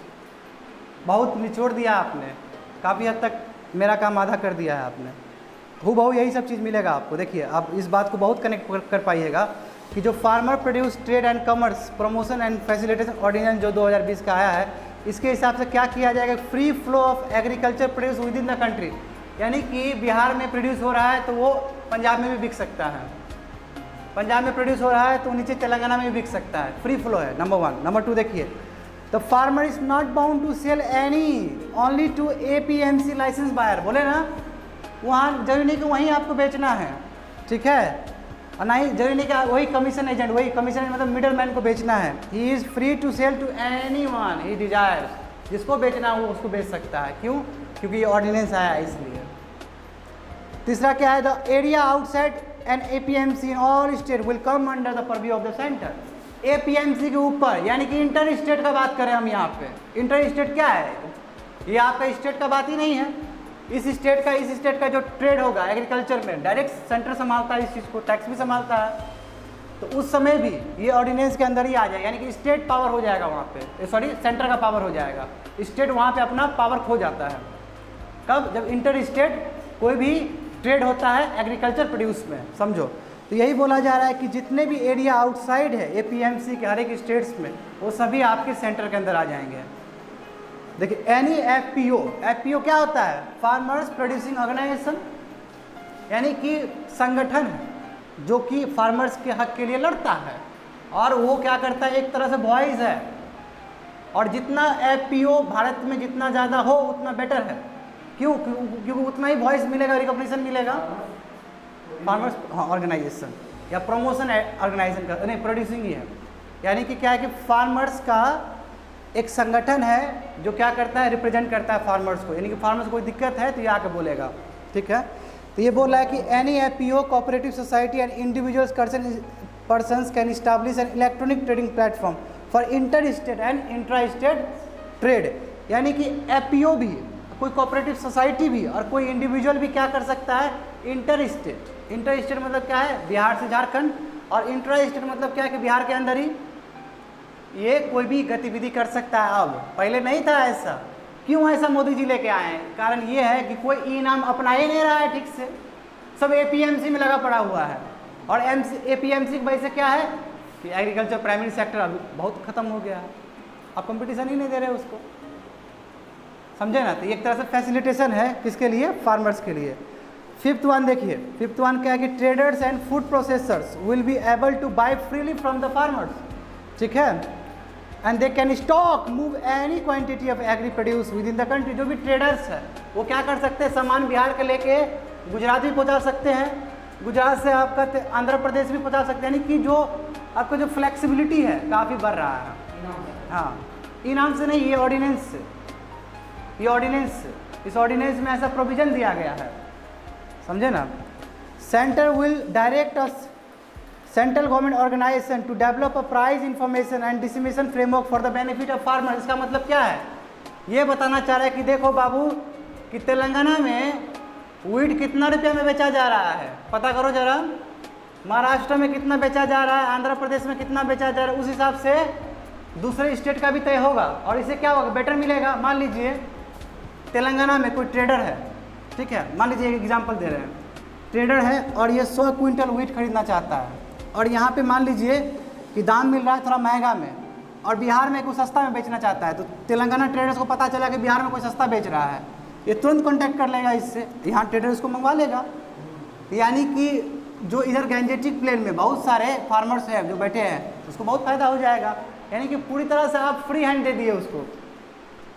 और ये कैसे दिए, जब आप एक फ्रेमवर्क बना के, उस फ्रेमवर्क का नाम क्या है, price information and distribution framework. किसके लिए, फार्मर्स के लिए, क्योंकि फार्मर्स को पूरा अधिकार है तो कितना भी दाम में बेच सकता है, और यदि उसका सस्ता दाम है तो कोई भी ट्रेडर्स खरीदना चाहेगा। और इससे क्या होगा, यूनिफॉर्मिटी आएगा। इंडिया में यूनिफॉर्मिटी आएगा ना जी, कहीं का सामान कहीं बिक रहा है। Farmers can sell at the farm gate itself to anyone, किसी को भी बेच सकता है फार्मर जिसको वो चाहे। एपीएमसी बोला ना, देखिए अब आपका बात आ जाएगा कि एपीएमसी एक्ट क्या है, मेजर फेल्यूर है, इसलिए सेंटर क्या है, इंटरवीन की है इस ऑर्डिनेंस के द्वारा। क्या है तो देखिए, agriculture produce market committee act of most states currently restrict primary sale of the commodities to with in the limits of APMC मंडी।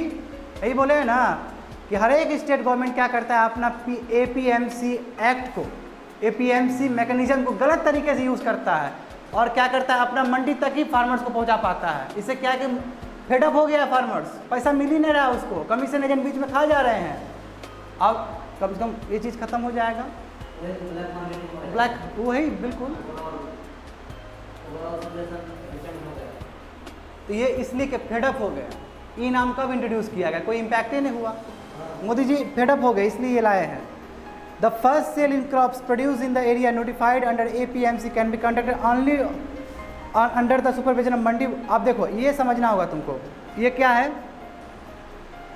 कि देखिए एसेसिंग एक होता है, एसेसिंग मतलब होता है ग्रेडिंग करना। ग्रेडिंग मतलब हो सकता है कि आप जो चीज़ बेच रहे हैं वो क्वालिटी लेस हो।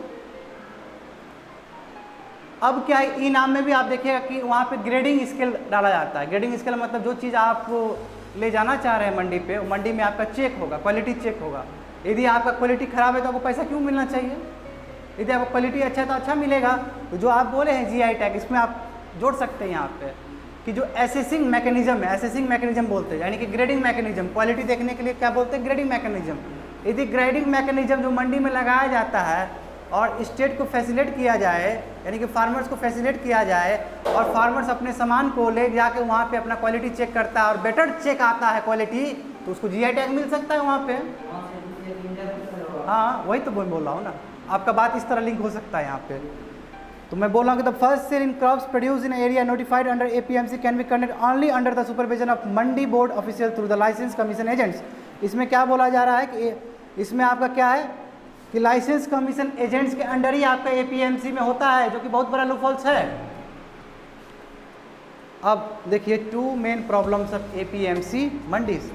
दो सबसे बड़ा प्रॉब्लम क्या है एपीएमसी मंडी का, तुमको समझ में आ रहा है सुमन? देखो सबसे पहला क्या है कि the mandi licence issued only to the individuals owing a shop और गोडाउन इनसाइड द एपीएमसी। देखिए कितना बड़ा लूपहोल्स है। मंडी ये एपीएमसी का लाइसेंस उसी व्यक्ति को मिल पाता है जो अपना एक शॉप चलाता है या फिर उसके पास गोडाउन है। उसका क्या, जिसके पास शॉप नहीं है, जिसके पास गोडाउन नहीं है, वो तो चला गया, फिर उसके पास तो फिर लाइसेंस मिलेगा नहीं, नंबर वन। नंबर टू क्या है, इससे क्या होता है, प्राइवेट सेक्टर नहीं आ पाता है। प्राइवेट सेक्टर का है शॉप खोलेगा, प्राइवेट सेक्टर का है शॉप खोलेगा, दुकान नहीं खोलता है प्राइवेट सेक्टर, वो इन्वेस्ट करता है कहीं पे। तो इससे तो आप एक क्राइटेरिया दे दिए कि कम से कम आपको मंडी का लाइसेंस लेने के लिए, एपीएमसी मंडी का लाइसेंस लेने के लिए आपके पास क्राइटेरिया क्या होना चाहिए, या तो आप शॉप चलाइए या फिर गोडाउन होना चाहिए आपके पास। प्राइवेट प्लेयर के पास नहीं है शॉप, वहाँ का नहीं है आदमी, गुजरात का आदमी बिहार में लगाना चाहता है, कहाँ से शॉप आएगा उसको वहाँ पे? तो इसलिए क्या होता है, प्राइवेट प्लेयर यहाँ पे नहीं आ पाते हैं। ये तुम्हारा स्टेट का सबसे बड़ा लूपहोल्स है APMC एक्ट का। देखिए इट डिस्करेज, देखिए फ्री ट्रेड एंड कंपटीशन, इससे फ्री ट्रेड हो रहा है, दिक्कत हो रहा है, कंपटीशन दिक्कत हो रहा है, एक तरह से आप ट्रेड बैरियर लगा दिए। द ट्रेडर्स, जो बायर्स है inside the mandi take advantage and fix the prices by forming a cartel. देखिए ये बहुत इंपॉर्टेंट शब्द आ गया। इसलिए क्या होता है कि जो ट्रेडर जो मंडी के अंदर इन्वॉल्व है वो क्या करते हैं, कार्टेल को लगा देते हैं। कार्टेल मतलब इतना फिक्स कर देते हैं कि आपको इतना ही पैसा मिलेगा, इससे ज़्यादा नहीं मिलेगा, भागो यहाँ से। तो फार्मर्स इतना मेहनत कर रहा है, सालों साल गया बेचने के लिए, पता चला कि 4 रुपया में 1 किलो पोटैटो दे रहा है।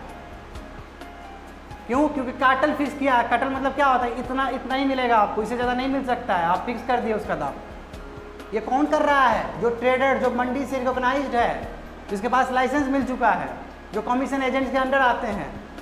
समझ रहे हैं ना बात को? दूसरा फेलियर क्या है, बेसिक फैसिलिटी नहीं दे पाता है APMC में। तो क्या है, देखिए many fail to provide infrastructure, बात खत्म, इंफ्रास्ट्रक्चर ही नहीं दे रहा। आप बताइए कि अभी जस्ट बताए थे ना कि APMC में ये प्रोविज़न है कि आप ग्रेडिंग फैसिलिटी दीजिएगा, क्वालिटी वाला फैसिलिटी, यानी कि आपका सामान चेक होगा वहाँ पे कैसा क्वालिटी का बेच रहे हैं। कोई इंफ्रास्ट्रक्चर ऐसा नहीं है APMC के अंदर। झुट्टों का कॉपी तक लिखे हैं आप झूठ मूठ का सर्कुलर में लिख दिए हैं कि ग्रेडिंग फैसिलिटी होगा चेक करने के लिए, क्वालिटी के लिए, ऐसा है ही नहीं। तो यही बोला कि क्या इंफ्रास्ट्रक्चर ऐसा कोई प्रोड्यूस ही नहीं है जहाँ पे ग्रेडिंग किया जा रहा है, यानी कि क्वालिटी को चेक किया जा रहा है, नंबर 1। नंबर 2 क्या है, many mandis do not have even storage facilities. बताइए, नाम का मंडी है, स्टोरेज फैसिलिटी है ही नहीं वहाँ पे। ये भी बहुत बड़ा है। यहाँ तक नापने तोलने के लिए इलेक्ट्रॉनिक डिवाइस तक नहीं है। एक क्लासिकल एग्जाम्पल क्या दिया गया कि हरियाणा में एक एग्जाम्पल है जहाँ पे आदमी क्या कर रहा है, ऐसे करके नाप रहा है, बताओ तराजू में बैठ कर नाप रहा है, 100 क्विंटल 200 क्विंटल वो तराजू में नापेगा। ऐसा स्थिति है भारत का, और APMC का ये गुणगान गा रहा है स्टेट लोग। यानी कि देखो कितना लूपहोल्स है। नहीं, हमको नहीं पता, बेगूसराय का नहीं पता। अच्छा, चट्टी रोड तो है ना, मंडी नहीं हुआ है। हाँ,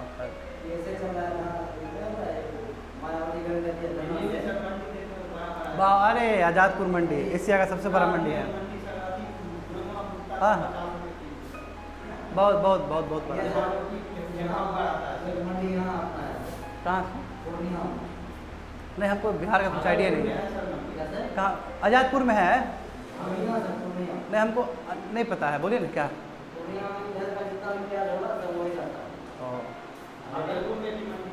भागलपुर में हाँ हाँ हाँ। जैसे यहाँ से प्याज जाएगा, वहाँ क्या करेगा, बिचौलिया आता है, वहाँ काम आपको मिलेगा, बहुत अच्छा काम मिलेगा। और वहाँ ले जा करके 4 मिनट रोक दिया, माले में वहाँ हाँ, देख रहे हो प्रैक्टिकल प्रॉब्लम, देख रहे हो। होता है कि अभी तो प्याज ले रहा है, क्या कीजिएगा, अच्छा आपको 200 रुपये का हाँ, सही, एक्सीलेंट। क्या करें, 200 रुपये अगर आप पार्टी भाग गया, फिर 500 रुपये का मिलेगा, क्या करें, प्याज सब्जी वाला मिल जाए, पेशेवर आइटम है, नॉन पेशेवर तो है, और बेचारा मरता क्या नहीं सकता। पता है एग्जैक्टली जो बोले हैं ना, एग्जैक्टली कोट किया गया है इसके बाद सेकेंड स्लाइड पे, एग्जैक्टली यही है। पहले दाम आप फिक्स कर लिए, बाद में कम दे रहे हैं उसको, यही बात बोलना चाह रहे हैं आप। क्या बात, आपने प्रैक्टिकल दे दिया। रमानंद जी, यहाँ पे हम लोग बात करेंगे कि एग्रीकल्चर प्रोड्यूस तो क्या है, स्टेट सब्जेक्ट है। सेंटर आ रही है, सेंटर आ रही है तभी तो ऑर्डिनेंस लेके आ रही है एग्रीकल्चर प्रोड्यूस में। तो सेंटर के पास कैसे अधिकार आया है एग्रीकल्चर प्रोड्यूस में धावा डालने के लिए? तो देखिए संविधान में जो आपको मिलता है अधिकार, एंट्री 28 जो स्टेट लिस्ट का है, ये क्या बताता है, इस मार्केट्स एंड फेयर्स, मार्केट्स और फेयर्स के बारे में एंट्री 28 है, ये स्टेट लिस्ट का बात है, ठीक है। ये तुमको ज़्यादा समझ में आएगा जब पॉलिटी पढ़ाएंगे। तो एंट्री 26 में क्या है कि trade and commerce with in the states, यानी कि स्टेट्स के अंदर जो भी ट्रेड एंड कॉमर्स होगा ये स्टेट लिस्ट में है, ठीक है। ये एंट्री क्या है, ये एंट्री सब नाम है जो कि तुम्हारा स्टेट लिस्ट होता है, कंकरेंट लिस्ट होता है और यूनियन लिस्ट होता है, ये सब वहाँ पे शेड्यूल है। तो यहाँ पे एंट्री 28 का बात आया। 28 में क्या दिया गया है, स्टेट लिस्ट इस मार्केट एंड फेयर्स, मार्केट्स के बारे में बताया गया, नंबर 1। दूसरा क्या है, एंट्री 26 है जिसमें ट्रेड और कॉमर्स के बारे में बताया गया, जो स्टेट्स के अंदर चलेंगे। इसलिए state enjoy full powers about agriculture markets, इसलिए जो आपका एंट्री 28 में दिया गया है, एंट्री 26 में दिया गया है स्टेट लिस्ट का, इससे क्या करता है कि स्टेट बहुत फ़ायदा उठाता है इस चीज़ का, एंट्री का। दूसरा देखिए बट एंट्री 26 क्या है, in the state list is subject to the provision of entry 33, entry 33 के प्रोविजन में है जो कि कंकरेंट लिस्ट में है। यानी कि समझ रहे हैं ना कि 26 जो है, यानी कि एंट्री 26 क्या है, एंट्री 33 से कनेक्टेड है। यानी कि एंट्री 26 में जो भी कुछ होगा वो रिलेटेड होगा तुम्हारा एंट्री 33 से। अब एंट्री 33 क्या है, कंकरेंट लिस्ट में। यानी कि यहाँ पे स्टेट का भी अधिकार है, साथ साथ सेंटर का भी अधिकार है। कंकरेंट लिस्ट में दोनों का अधिकार होता है, मगर उसमें क्या है, पावरफुल कौन है, पार्लियामेंट पावरफुल है, सेंटर पावरफुल है। कंकरेंट लिस्ट में सबसे ज़्यादा पावरफुल सेंटर ही है, आराम से ख़त्म कर देता है उसको। तो इसलिए देखो यहाँ से एंट्री 33 को हाथ में लेके ये बना है, समझे ना, यही बताना चाह रहे हैं। देखिए एंट्री 33, देखिए एंट्री 33 क्या देता है, gives power to the centre to decide on intra state trade laws for food items. और स्टेट के अंदर, इंट्रा क्या है, स्टेट के अंदर जो भी आपका ट्रेड लॉस बनेगा, है ना, ट्रेड करने का जो भी कानून कायदा बनेगा, वो एंट्री 33 में किसको अधिकार देता है, सेंटर को देता है। इसलिए सेंटर यहाँ पे दौड़ते हुए ये ऑर्डिनेंस लाया कि हमको भी अधिकार है आपका सामान बेचने के लिए, आप खुश मत हो आपका एंट्री 28 और एंट्री 26 की वजह से। क्यों, क्योंकि मेरे पास एंट्री 33 है, इसको इन्वोक कर दिया किसने, सेंटर ने। समझे बात को, including edible oil seeds and oils. और उसमें क्या है, क्या क्या हो सकता है वो चीज़ में, आपका एडिबल ऑयल सीड हो सकता है या फिर ऑयल्स हो सकते हैं। मोरेवर और भी चीज़ है, सेंटर के पास और भी हथियार है, क्या है, entry 42 in the union list. अब यूनियन लिस्ट का हवाला दे रहा है कि जाओ कंकरेंट लिस्ट का तो बात हो गया एंट्री 33 का, अब यूनियन लिस्ट में मेरा है, वो तो मेरा अपना है। और वो लिस्ट क्या, 43 में क्या बोला जाता है कि जो इंटर स्टेट बताए थे ना, इंटर स्टेट ट्रेड और कॉमर्स हो तो कौन आएगा, सेंटर आएगा। देखिए यहाँ पे सेंटर क्या किया, एंट्री 33 और एंट्री 42 को क्या किया, हाथ में रख लिया, बोला बाबू बाय बाय, तुम अपना एंट्री 28 और एंट्री 26 रखो अपने मन में, बहुत हो गया तुम्हारा APMC वाला, बहुत ज़रा APMC वाला तुम्हारा वो धंधा हो गया, अब नहीं होने वाला है, अब हम बदल रहे हैं। मोदी जी फेडअप हो गए। इसमें और भी सारा पॉइंट नहीं लिखा गया है, मैं जो एडिटोरियल पढ़िएगा तो वहाँ से आपको कनोटेशन होगा इस चीज़ के बारे में। देखिए APMC में कंटिन्यू टू रिमेन, मगर APMC रहेगा। APMC को थोड़ी काटा है, APMC को बर्बाद तो नहीं किया ना, हक नहीं है। क्यों, क्योंकि ये स्टेट का लॉ है, स्टेट का लॉ सेंटर कैसे काट सकता है। यहाँ पे तो कोऑपरेटिव फेडरलिज्म का बात है।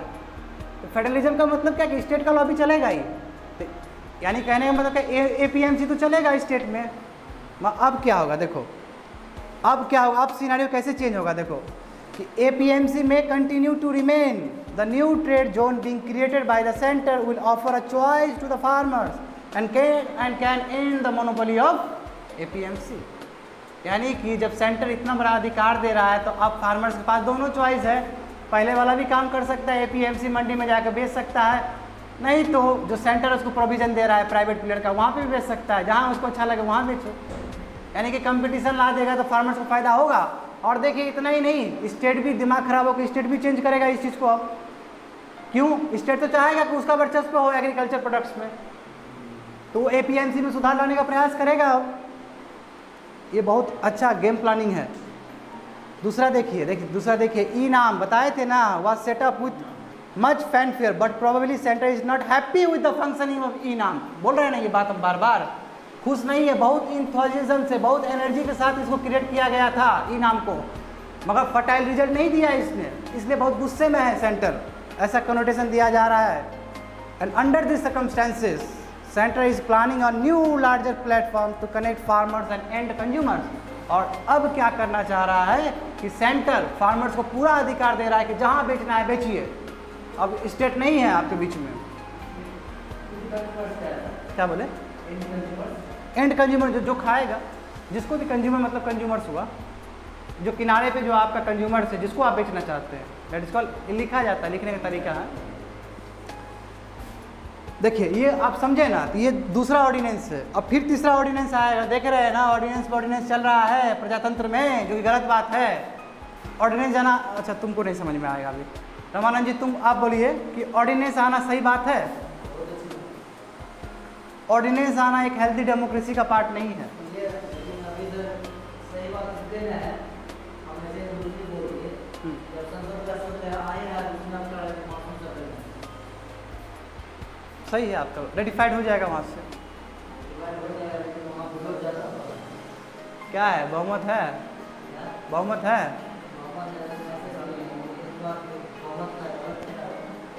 तो गलत फ़ायदा और अच्छा फ़ायदा दोनों उठाया जाता है। आर्टिकल 370 हटा के ठीक किया गया है।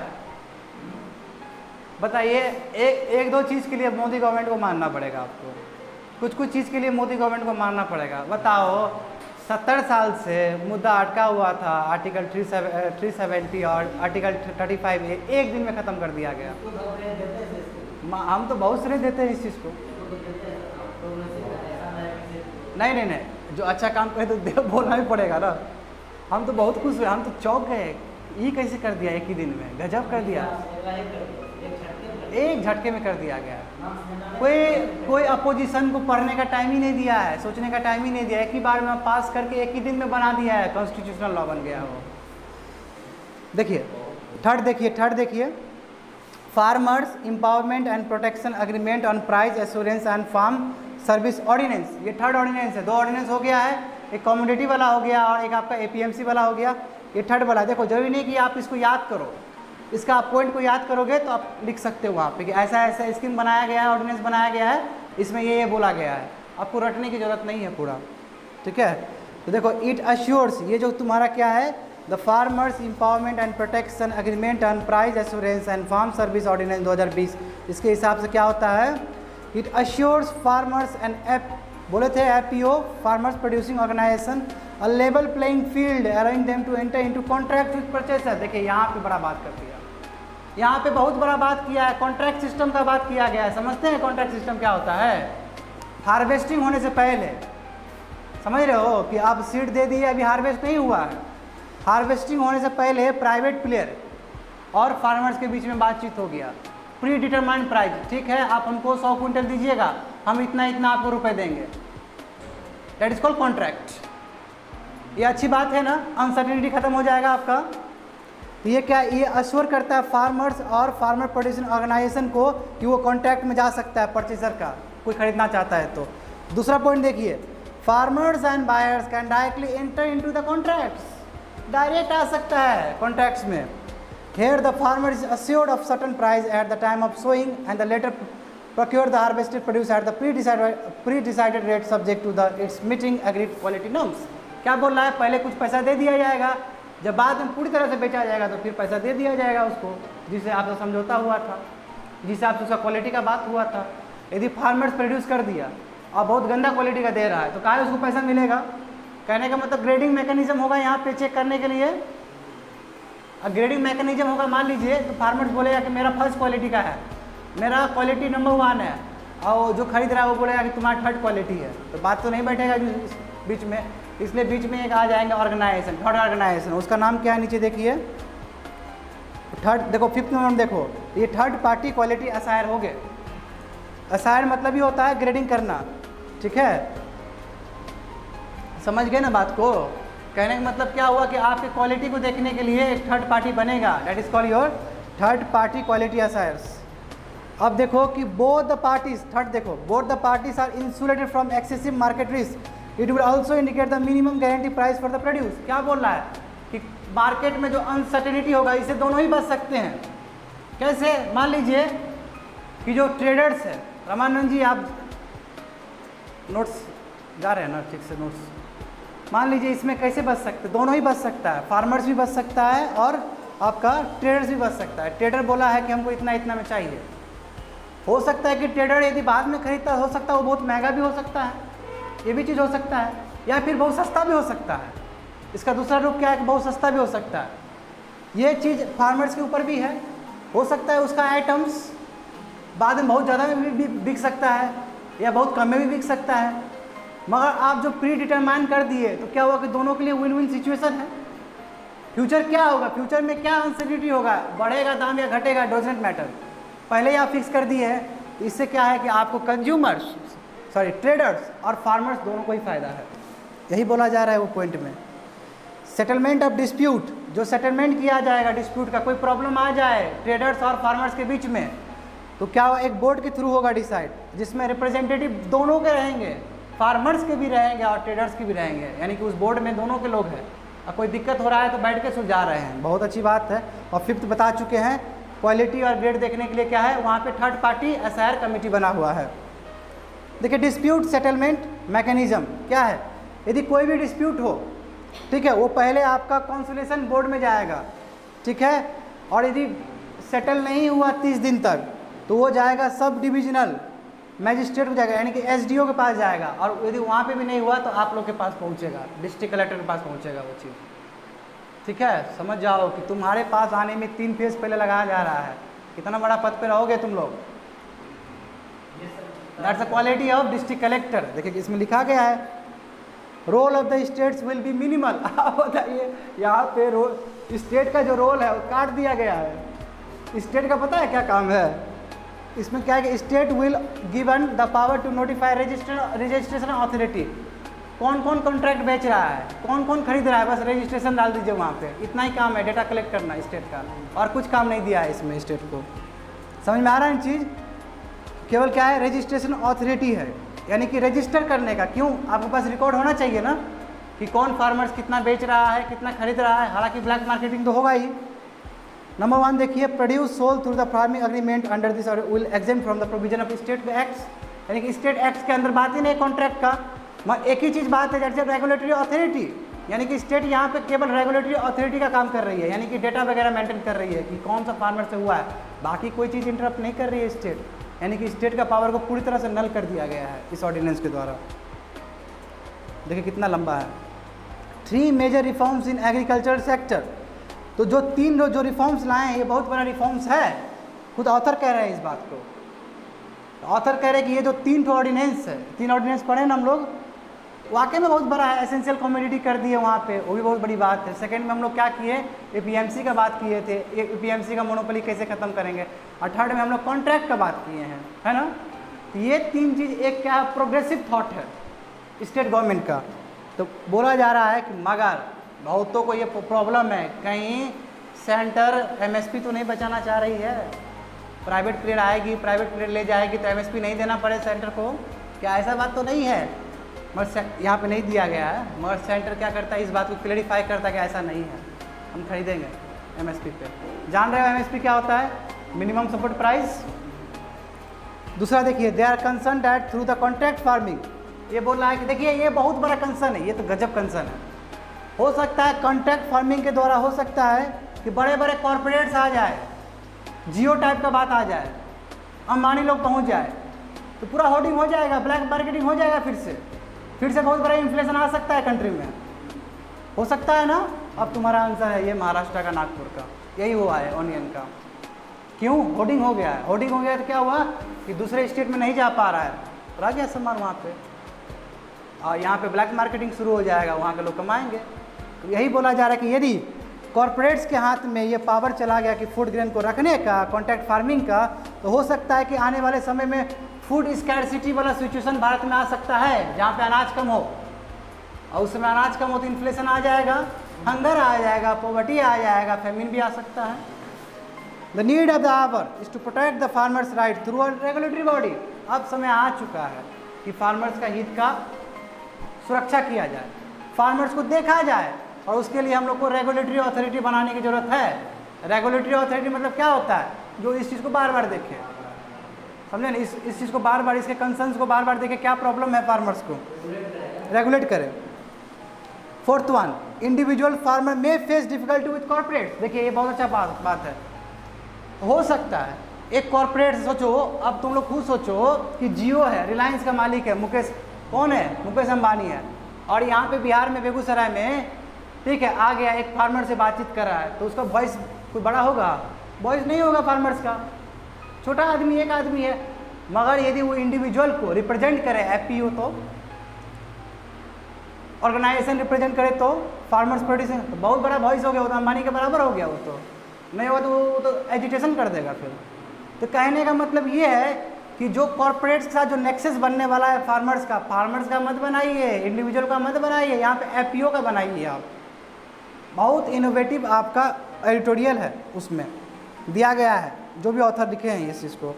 तो क्या कि इंडिविजुअल फार्मर्स में फेस डिफिकल्टी विथ कॉर्पोरेट्स, इसलिए फार्मर्स प्रोड्यूसर ऑर्गेनाइजेशन उसको प्रोड्यूस करना चाहिए, एपीओ को ज़्यादा प्रोड्यूस करना चाहिए। क्यों? क्योंकि वॉइस बढ़ेगा। रामानंद जी आपका बात यहाँ पे आ जाता है, यहाँ पे कि जैसे एग्जांपल देखो कि कॉन्ट्रैक्ट फार्मिंग, कभी कभी इस देश में कॉन्ट्रैक्ट फार्मिंग के नाम पे ठगा भी जाता है। कैसे? कि मान लो कि एक केस हुआ है, मध्य प्रदेश में एक केस हुआ है जहाँ पे फूड रिटेलर को बोला गया कि हम 1990 क्विंटल पैसा देंगे व्हीट के लिए, ठीक है, और बाद में क्या किया, उसको बस 1800 रुपया दिया, ठीक है, और बोला कि दिक्कत है, थोड़ा बोनस मिलना चाहिए हमको, थोड़ा बोनस मिलना चाहिए, थोड़ा डिस्काउंट तो बनता ही है भाई। 3 दिन आप तो बीच में भी लगा दिए थे रमानंद जी, हाँ समझ रहे हैं ना, 3 दिन बीच में यात्रा में भी लगा दिए थे, इधर उधर चला गया था समय। अब हम 1990 रुपये नहीं देंगे आपको, अब हम 1800 देंगे, जबकि कॉन्ट्रैक्ट हुआ था 1990 का। तो समझ रहे हो ना कि कॉन्ट्रैक्ट फार्मिंग में ये भी दिक्कत आ सकता है। मगर हाँ, रिसोर्ट बोलना, रिसोर्ट मतलब स्टेप्स लेना। तो क्या हो, इसका मतलब हुआ क्या? इसका मतलब यही हुआ कि यदि हम इंडिविजुअल फार्मर्स की जगह यदि एपीओ को प्रमोट करेंगे तो ये सब चीज़ खत्म हो सकता है। एपीओ क्या बोलेगा, क्या आप तो कॉन्ट्रैक्ट फार्मिंग में तो हमको इतना बोल रहे थे, हम तो फार्मर्स के हक के लिए है। इससे क्या होगा कि जो फार्मर्स का जो वॉइस है वो क्या होगा, और बढ़ते चला जाएगा। दैट इज़ द एंड, यही एंड है आपका। लास्ट में देख लीजिए, total deregulation of food grains में लेड टू इन्फ्लेमेशन हो सकता है फूड ग्रेन्स में। क्या है, यदि कॉर्पोरेट दबा के रख दे, होर्डिंग हो जाए तो इन्फ्लेशन आ सकता है, जैसे कि ऑनियन आया है। तो हम लोग जो भी चीज़ करें उसमें पॉजिटिव नेगेटिव आएगा ही, मगर यदि इसको ओवरऑल देखिएगा तो बहुत पॉजिटिव है ये। बस यही है कि जहाँ पे लूफॉल्स उसमें प्लग करिए। जैसे लूफॉल्स एक फार्मर्स और कॉर्पोरेट्स का है, तो वहाँ पे फार्मर्स की जगह आप क्या करिए, एपीओ को प्रमोट कर दीजिए, प्रॉब्लम सॉल्व हो जाएगा। तो ये आपका क्या हुआ, एक ब्रॉड एडिटोरियल खत्म हुआ है। बहुत बड़ा एडिटोरियल था ये बिजनेस लाइन का। समझ में आया? कोई डाउट है तो पूछिए। हमको नहीं लगता है कि अभी तक इतना बड़ा एडिटोरियल और इतना मज़ेदार एडिटोरियल कभी आया होगा। मुझे जो लगता है, इतना तो पढ़ाए हैं। अच्छा लगा आपको? ये एग्रीकल्चर के ऊपर बहुत बड़ा एडिटोरियल था ये। अब होगा भी क्या कि अभी का ही लॉ बना है, ऑर्डिनेंस में अभी का ही ऑर्डिनेंस बना है, इसलिए भी पेपर में नहीं आया। हम क्या कर सकते हैं उसके लिए? हिंदू पेपर में आया है इसके। हिंदू पेपर में बहुत कम दिखाया गया है। ये बिजनेस लाइन का है, बिजनेस लाइन में ज़्यादा होगा ना। देखिए अब हम लोग पढ़ेंगे, ये जो बताने वाले ये 2 एडिटोरियल को क्लब किया गया है। एक 13 जून को आया था और एक 28 मई को आया था, ठीक है। ये क्या है आपका, ये आपका ऑनलाइन एजुकेशन के ऊपर बात है, ठीक है। आप खोल लीजिए, दूसरा खोल लीजिए, सेकंड वाला। ये आपका ऑनलाइन एजुकेशन का बात है, जो कि आपका जीएस पेपर 2 का पार्ट है, ठीक है। आप देखो, जाके पलटो, वहाँ पे सोशल जस्टिस एंड गवर्नेंस है कहीं पे, issues relating to development and management of social sector services relating to health, education, human resources. मिल गया नोट्स? जाके एक बार चेक कर लो वहाँ पे पेपर 2 में, ठीक है। रामानंद जी खोज लीजिए, आते हैं पानी पी के।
मिल गया आपको वो सिलेबस मिला है। पेपर देखे हो सिलेबस का? अभी तक नहीं देखा है? जल्दी देखो। GS paper 2 social justice and governance कितना है नंबर बता दो? सेकंड नंबर 13 नंबर देखो जीएस पेपर 2 का। क्या यार बोलेंगे तभी देखोगे, भुगना पड़ता है ये सब चीज़ के लिए भी नहीं।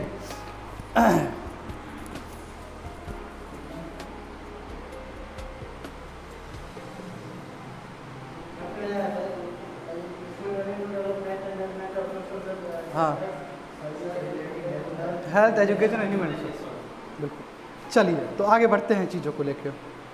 देखिए ऑनलाइन एजुकेशन है ना, बहुत बड़ा बजवर्ड है ना अभी का, कोविड-19 का ऑनलाइन एजुकेशन। तो समझते हैं कि इसका पॉजिटिव क्या है, नेगेटिव क्या है। तो पहले पॉजिटिव समझते हैं इसका। क्या है, ये किड्स को मौका देता है कि एक्स्ट्रा ऑर्डिनरी सिचुएशन में घर बैठ के पढ़ सकता है ना। वही पहला देखिए, enabler for education of kids, ठीक है, during the time of unfortunate circumstances like कोविड-19। दूसरा क्या है देखिए, it can provide access to the best of the teacher. हर एक सब्जेक्ट पे बेस्ट टीचर उसको एक्सेस किया जा सकता है ऑनलाइन में। सही बात है ना, झूठपुटिया टीचर सब खत्म। जो कोचिंग में जो ठगता है उसका वर्चस्व खत्म। जैसे कि हमको नहीं बोलना चाहिए, अगल बगल का जितना भी लड़का लोग था ये लोग गया ऑनलाइन पढ़ाने के लिए, डाउन, फुल डाउन। क्यों? क्वालिटी मैटर्स, क्योंकि ऑनलाइन में क्वालिटी पे चलता है जी। आप जितनों विद्वान है, आप कोचिंग तक है, वो अलग चीज़ है। ऑनलाइन का पढ़ाने का तरीका बहुत अलग है। Online is all about your quality. तो यही बोला जा रहा है कि आपका ऑनलाइन एजुकेशन में ये कि क्वालिटी, यानी कि क्वालिटी फैकल्टी आपको हर एक सब्जेक्ट पे मिल जाएंगे। 2 थर्ड देखो, और क्या है, even in the remotest parts of the country, नाकोटी चक्का में भी बैठ के देख रहे हैं हम, एकदम गांव देहात में भी बहुत बड़े बड़े लेक्चरर का हम सुन सकते हैं। ये फ़ायदा हुआ। थर्ड देखो, if the students want they can listen once again for more clarity. यदि कुछ समझ में नहीं आया तो यूट्यूब विजिट कर लो, जैसे कि अभी कर रहे हो। ऐसा कुछ हुआ है अभी तक? जैसे भेज दिए ना आज आपको, ऑनलाइन है, प्रोविजन है, तभी तो कुछ छूट गया तो ऑनलाइन में मिल जाएगा आपको, है ना। वही मैं वही बोल रहा हूँ कि ऑनलाइन का क्या है कि यदि कुछ चीज़ समझ में नहीं आया तो आप उसको रिविजिट कर सकते हैं, वो भी आपको फ़ायदा होगा, इससे क्लियरिटी होगा आपका। Flexible timings are possible for the students to learn and relearn, यानी कि फ्लेक्सिबल टाइमिंग मिल गया। सुबह कोई यदि मान लीजिए टेलीकास्ट हुआ है, उसका पढ़ा हुआ है, तो बाद में भी देख सकते हैं आप, यानी कि जिस टाइम में अच्छा लगे उस टाइम में आप देख रहे हैं। यूट्यूब जो भेजते हैं, चाहे आप सुबह देखिए फिर रात को देखिए, जैसा इच्छा हो, ना क्लास तो उसी टाइम में होता है। अब देखिए reduction in the traffic conjunction, इससे क्या हुआ कि लोग सब, जो स्टूडेंट सब दौड़े दौड़े भागे भागे जा रहा था ट्रेन में, बस में, वो ट्रैफिक कंजक्शन रुक जाएगा। ये भी फायदा है एक तरह से। Parents need not bother about student safety, student मेरा जाएगा लटक के बस के पीछे, गर्ल्स का सेफ्टी, बॉयज़ का बच्चा लोग का सेफ्टी, ये भी फायदा हो गया कि ऑनलाइन बैठ के पढ़े जा रहा है, कोई सेफ्टी का कोई क्वेश्चन ही नहीं है। Parents need not bother about students safety, the lectures can be customised depending on the ability of the student to learn at their own places. Customise मतलब क्या है कि ब्रिलियंट स्टूडेंट के लिए अलग लेक्चर, लो लेवल के student के लिए लो लेवल का लेक्चर। जैसे अभी हम पढ़ाएंगे तो क्या होगा, बहुत हाई फाई भी नहीं पढ़ा सकते हैं, हम देखते हुए पढ़ाएंगे ना। तो ये क्या है कि आपको ऑनलाइन में ये चीज़ मिल जाएगा, जो बेसिक, जो यूपीएससी के बिगिनर्स है वो जाके यूपीएससी के बिगिनर्स खोलेंगे वहाँ पे, जो मैच्योर्ड है वो मैच्योर्ड वीडियो को देखेंगे, यानी कि कस्टमाइज हो जाता है। कस्टमाइज मतलब जिसको जो रिक्वायरमेंट उस हिसाब से आपको ऑनलाइन में मिल जाता है। हो गया ये। It may result in the reduction in the cost, जो कॉस्ट का बात है, जो आप कोचिंग पढ़ने के लिए आते हैं या फिर जाते हैं बड़ा बड़ा कोचिंग इंस्टीट्यूट जाते हैं, जो वहाँ पे कॉस्ट लगता है, ऑनलाइन में ये नहीं लगता है। ऑनलाइन में काफ़ी कम होता है इससे तुलना में, ये भी बचत कर सकते हैं आप। 9th नंबर देखिए, there are no issues concern with regard to the safety of the girl child. बता चुके पहले ही, गर्ल चाइल्ड के लिए टेंशन नहीं है, मगर जितना पॉजिटिव है उतना नेगेटिव भी है। अब नेगेटिव देखिए, और हर एक चीज़ को रिलेट कर सकते हैं आप कि एजुकेशन, देखिए एजुकेशन ये चीज़ नहीं है कि आपको हम जो दिए और आप पचा लिए। ऑनलाइन एजुकेशन क्या हुआ कि जो बोल दिए आप सुन लिए। मैं एजुकेशन ऐसा नहीं है, हमेशा बोलते हैं ना, education is all about implementation, और वो क्लास में ही होता है। अब जैसे कि मान लो मेरा यूट्यूब में तुम लोग सुन रहे हो, तो टू वे कम्युनिकेशन हो रहा है? नहीं हो रहा है टू वे कम्युनिकेशन। अभी तो हो रहा है, अभी तो आप जो बोले हम अप्रिशिएट किए आपको, इसका मतलब आपको लंबा समय तक याद रह जाएगा। यदि आप ऐसा कुछ स्टेटमेंट देते जहाँ पे आप गलत हो सकते थे, उसको हम टोक देंगे, रेक्टिफिकेशन करेंगे, या फिर मेरा गलत हुआ तो आप टोक देंगे।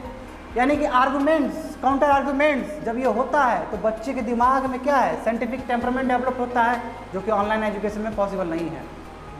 क्लासिकल एग्जाम्पल है, नहीं जाएगा वो चीज़ ऑनलाइन से, और क्लासरूम के इन्वायरमेंट से जाएगा। तो एग्जैक्टली वही बोला जा रहा है कि यहाँ पे कि क्या है कि education can not seen as a providing content and consuming it. Education can not be top down teacher to student directionally and learning whereby teacher creates and the student consumes. ये ऐसा platform नहीं होना चाहिए कि जहाँ teacher बके जा रहा है, बच्चा लोग उसको पचाया जा रहा है। Teacher should be intellect midwife who facilitate the birth of student ideas and insights through engaging in critical dialogue. तुम लोग को पढ़ाने से पहले क्या बोलते हैं, बाबू इसके बारे में क्या बोलना है आपको? क्या ऑनलाइन में बोल सकते हैं ये चीज़? कुछ नहीं, ऑनलाइन में हम एक सेकंड भी नहीं रुक सकते हैं।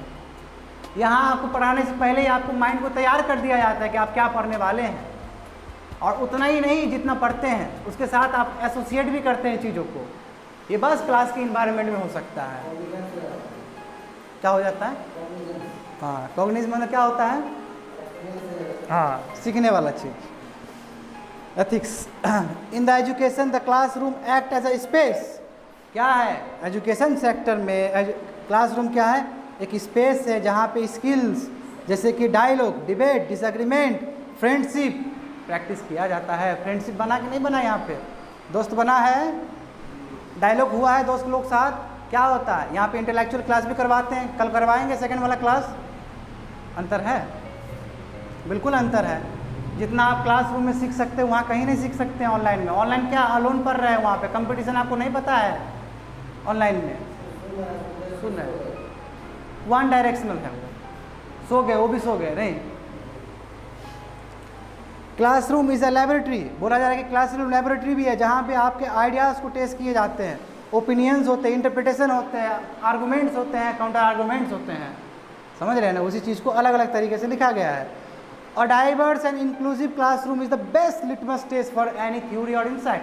कोई भी थ्योरी को परखना है, जैसे बसवना का लिंगायत के बारे में जानना है, तो बैठ के हम लोग स्थलिंगा का बात कर देते हैं, केदारनाथ तक पहुंच जाते हैं, आदि शंकराचार्य तक पहुंच जाते हैं। कैसे ऑनलाइन हो सकता है? क्या नहीं हो सकता है। यानी कि बेस्ट लिटमस टेस्ट है विद्यार्थी को किसी भी थ्योरी तक करीब ले जाने में। ये दम है क्लासरूम का। Classroom and campus space offer the potential for solidarity in the face of discrimination. देखिए सब बच्चा लोग क्या करता है, स्कूल सब में एक ही यूनिफॉर्म पहन के जाता है ना। क्यों जाता है? डिस्क्रिमिनेशन ना हो, ठीक है ना, भेदभाव ना हो, ये सबसे बड़ा कारण है। ऑनलाइन में ऐसा कुछ है नहीं है, ठीक है। यानी कि सोशल एंजाइटी ना हो। क्या है? सोशली जो प्रॉब्लम होता है माइंड में वो सब ना हो। अब देखो तुम लोग कभी कभी घर में गुस्से रहते हो, स्कूल जाके माइंड टेंशन फ्री हो जाता है ना, दोस्त मिलते हैं, फ्रेंडशिप होता है वहाँ पे, तो ज़रूरी है। यहाँ पे देखिए कोचिंग भी देखिए, घर में हो सकता है झगड़ा वगैरह हो गया हो, यहाँ पे आ रहे हैं, कोई देव से बात कर रहा है, कोई रामानंद जी से बात कर रहा है, अलग अलग बात हो रहा है, तो घर का बात भूल जाइएगा। ये अलग बात है, फिर 2 घंटा बाद वहीं पहुँचना है। फिर उसके बाद हाथ जोड़ के गलती हो गया नहीं रामानंद जी। हमको तो खैर एक्सपीरियंस नहीं है इस चीज़ का। देखिए आगे देखते हैं क्या है। ये हो गया, ये क्लासरूम एंड कैंपस स्पेस हो गया। College environment paves the way for proliferation of voluntary association. इससे क्या होता है कि वॉलेंट्री एसोसिएशन, देखते हैं ना कॉलेज में कितना स्किल डेवलपमेंट होता है। स्टेज पर परफॉर्म करना, आर्ट एंड कल्चर से जुड़े रहना, स्पीच देना, ये सब कहाँ सीखते हैं हम लोग? कॉलेज में सीखते हैं। पता है आपको ह्यूमन बीइंग का, स्टूडेंट का जो एक्चुअल पर्सनालिटी डेवलपमेंट होता है वो कहाँ पे होता है? कॉलेज में होता है। मेरे ज़िंदगी में भी मेरा जो डेवलपमेंट हुआ है बोलने में, ज़्यादा श्रेय कॉलेज को ही जाता है। स्कूल में बोलते थे, मैं कॉलेज में क्या है थिएटर करने लगे। थिएटर करना मतलब क्या हुआ? पूरी तरह से खुल गया, कोई डर बर नहीं। कैसे होगा ये? कॉलेज के प्लेटफॉर्म से। कॉलेज के प्लेटफॉर्म में बहुत तरह के आदमी आएंगे, आपको इंटरेक्ट करना होगा उससे, तो आपका कॉन्फिडेंस, आपका पर्सनैलिटी डेवलपमेंट ज़्यादा होता है कॉलेज लेवल पे। तो स्कूल जाने से होगा ना, कॉलेज जाने से होगा ये चीज़। ऑनलाइन पढ़ाई करने से नहीं होगा ये चीज़। आगे देखिए, there may be misconception and that evolution norms may be diluted were good teacher. देखिए अब यदि सिंपल सी बात है, गुड टीचर जो है वो यदि बफरिंग नहीं हो रहा है, यानी कि यूट्यूब नहीं रुक रहा है ऑनलाइन, तो बढ़िया समझ लेगा। अब मान लीजिए वहाँ जहाँ पे नेट है ही नहीं, जहाँ पे बार बार बफरिंग है, तो वो गुड टीचर का भी लेक्चर सुनेगा कोई? नहीं सुनेगा। और 24/7 भारत में क्या पावर है? नहीं है। उस दिन तो बताया थे 2018 तक इलेक्ट्रिफिकेशन का बात हुआ है, मगर तुमको बताया गया था क्या लकुना है कि 100 घर में पहुंचा एक गांव का, तो उसको बोले इलेक्ट्रिफिकेशन हो गया। बहुत बड़ा लूपहोल्स है। मगर वो 100 घर में 101 घर ऐसा भी होगा जहाँ पे बच्चा लोग पढ़ना चाहेगा, मगर उसके पास लाइट नहीं है 24/7, तो कहाँ से लेक्चर सुनेगा? ये बताया जा रहा है यहाँ पे। हम बहुत सारे स्कूल में डिजिटल प्लेटफॉर्म है ही नहीं। है क्या यहाँ पे स्कूल में डिजिटल प्लेटफॉर्म? है ही नहीं। और कोविड-19 आया, डायरेक्ट बोलता ऑनलाइन पढ़ाओ ऑनलाइन पढ़ाओ। भाई तुम ऐसा बनाया क्या इंफ्रास्ट्रक्चर? तुम पहले बना के रखते थे तब तुम बोलते ना। कोविड-19 आया, बताइए गरीब स्टेट जैसे बिहार बहुत गरीब है, यू नो, उड़ीसा। अब यहाँ पे क्या ऑनलाइन बात करिएगा? क्या समझेगा ऑनलाइन बच्चा लोग? इस पर बहुत बड़ा विवाद हो रहा है। जैसे कि पंजाब में बहुत बड़ा प्रोटेस्ट हो गया है कल, पेरेंट्स का बोला है कि 2 महीना 3 महीना बच्चा लोग पढ़ा ही नहीं, काहे का पैसा देंगे हम? सुप्रीम कोर्ट तक बात चल गया है। बहुत बड़ा प्रोटेस्ट हुआ है कल, समझे बात को। और ये कहा जा रहा है कि इससे क्या होगा कि ऑनलाइन से क्या होता है कि टीचर स्टूडेंट का जो 2 वे इंटरेक्शन है वो मिसिंग होगा, जान ही रहे हैं आप लोग।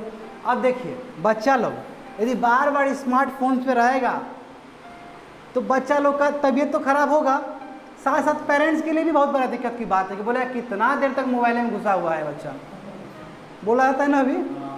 और दूसरा देखिए जेंडर इनइक्वलिटी भी होगा। देखिए यहाँ पे जो ऑथर लिखा है ना, गजब लिख दिया है। देखिए मान लीजिए घर में 2 बच्चा है, एक बेटा है और एक बेटी है, और एक टैबलेट है, ठीक है, अब पढ़ना है दोनों को। तो माँ बाप क्या बोलेगा कि बेटा तू पहले पढ़ लो, बेटी तुम बाद में पढ़ना। ये होता है कि नहीं होता है? आज ही तो हम जेंडर इनइक्वलिटी का बात किए थे सुबह भी। तो जो जेंडर इनइक्वलिटी है वो और बढ़ेगा इस कॉन्टेक्स्ट में कि घर में एक ही स्मार्टफोन है, पहले बॉय को प्रेफर किया जा रहा है। सबको जरूरी है स्मार्टफोन देना। क्या बोले? घर में 4 भाई बहन हैं, हाँ, सबको जरूरी है स्मार्टफोन देना। जो ही नहीं है।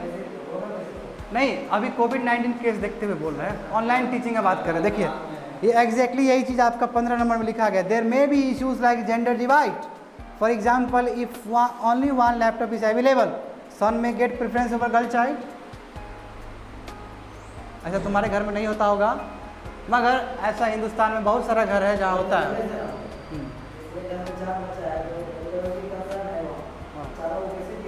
नहीं दिया जाएगा। हम बोले कि मान लीजिए ना केस ऐसा लीजिए ना, गर्ल है एक बॉय है, ये ऐसा केस लीजिए आप, तो जहाँ पे पढ़ना है तो जो आप तो ये मानते हैं ना सोसाइटी में मेल को ज़्यादा तवज्जो दिया जाता है, इसमें तो कोई शक नहीं होना चाहिए आपको। ये तो नॉर्म है हम लोग का भारत का, जो कि गलत है। इसको हम लोग को ख़त्म करना है, नो डाउट। क्यों? क्योंकि ये आप SDG गोल में भी है, आपका सस्टेनेबल डेवलपमेंट गोल में भी है कि जेंडर इनइक्वलिटी को ख़त्म करना है। तो अब जब दो आपका जो बच्चा है उसमें एक मेल है और एक फीमेल है और आपको पढ़ना है, तो पहले मेल को प्रेफर किया जा रहा है, यानी कि उस घर में भी जेंडर इनइक्वलिटी का बात हो रहा है। और ये आया कहाँ से? ऑनलाइन एजुकेशन से ही तो आया।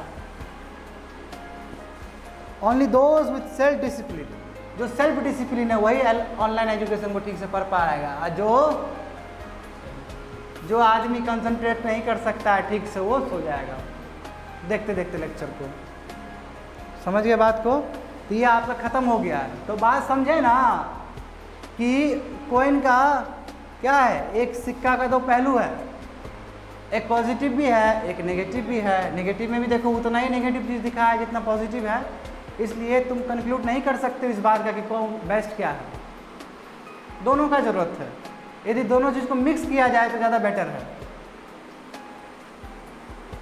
अब देखो लास्ट वन क्या है, 12 जून को आया था, इस work from home feasible in the long run.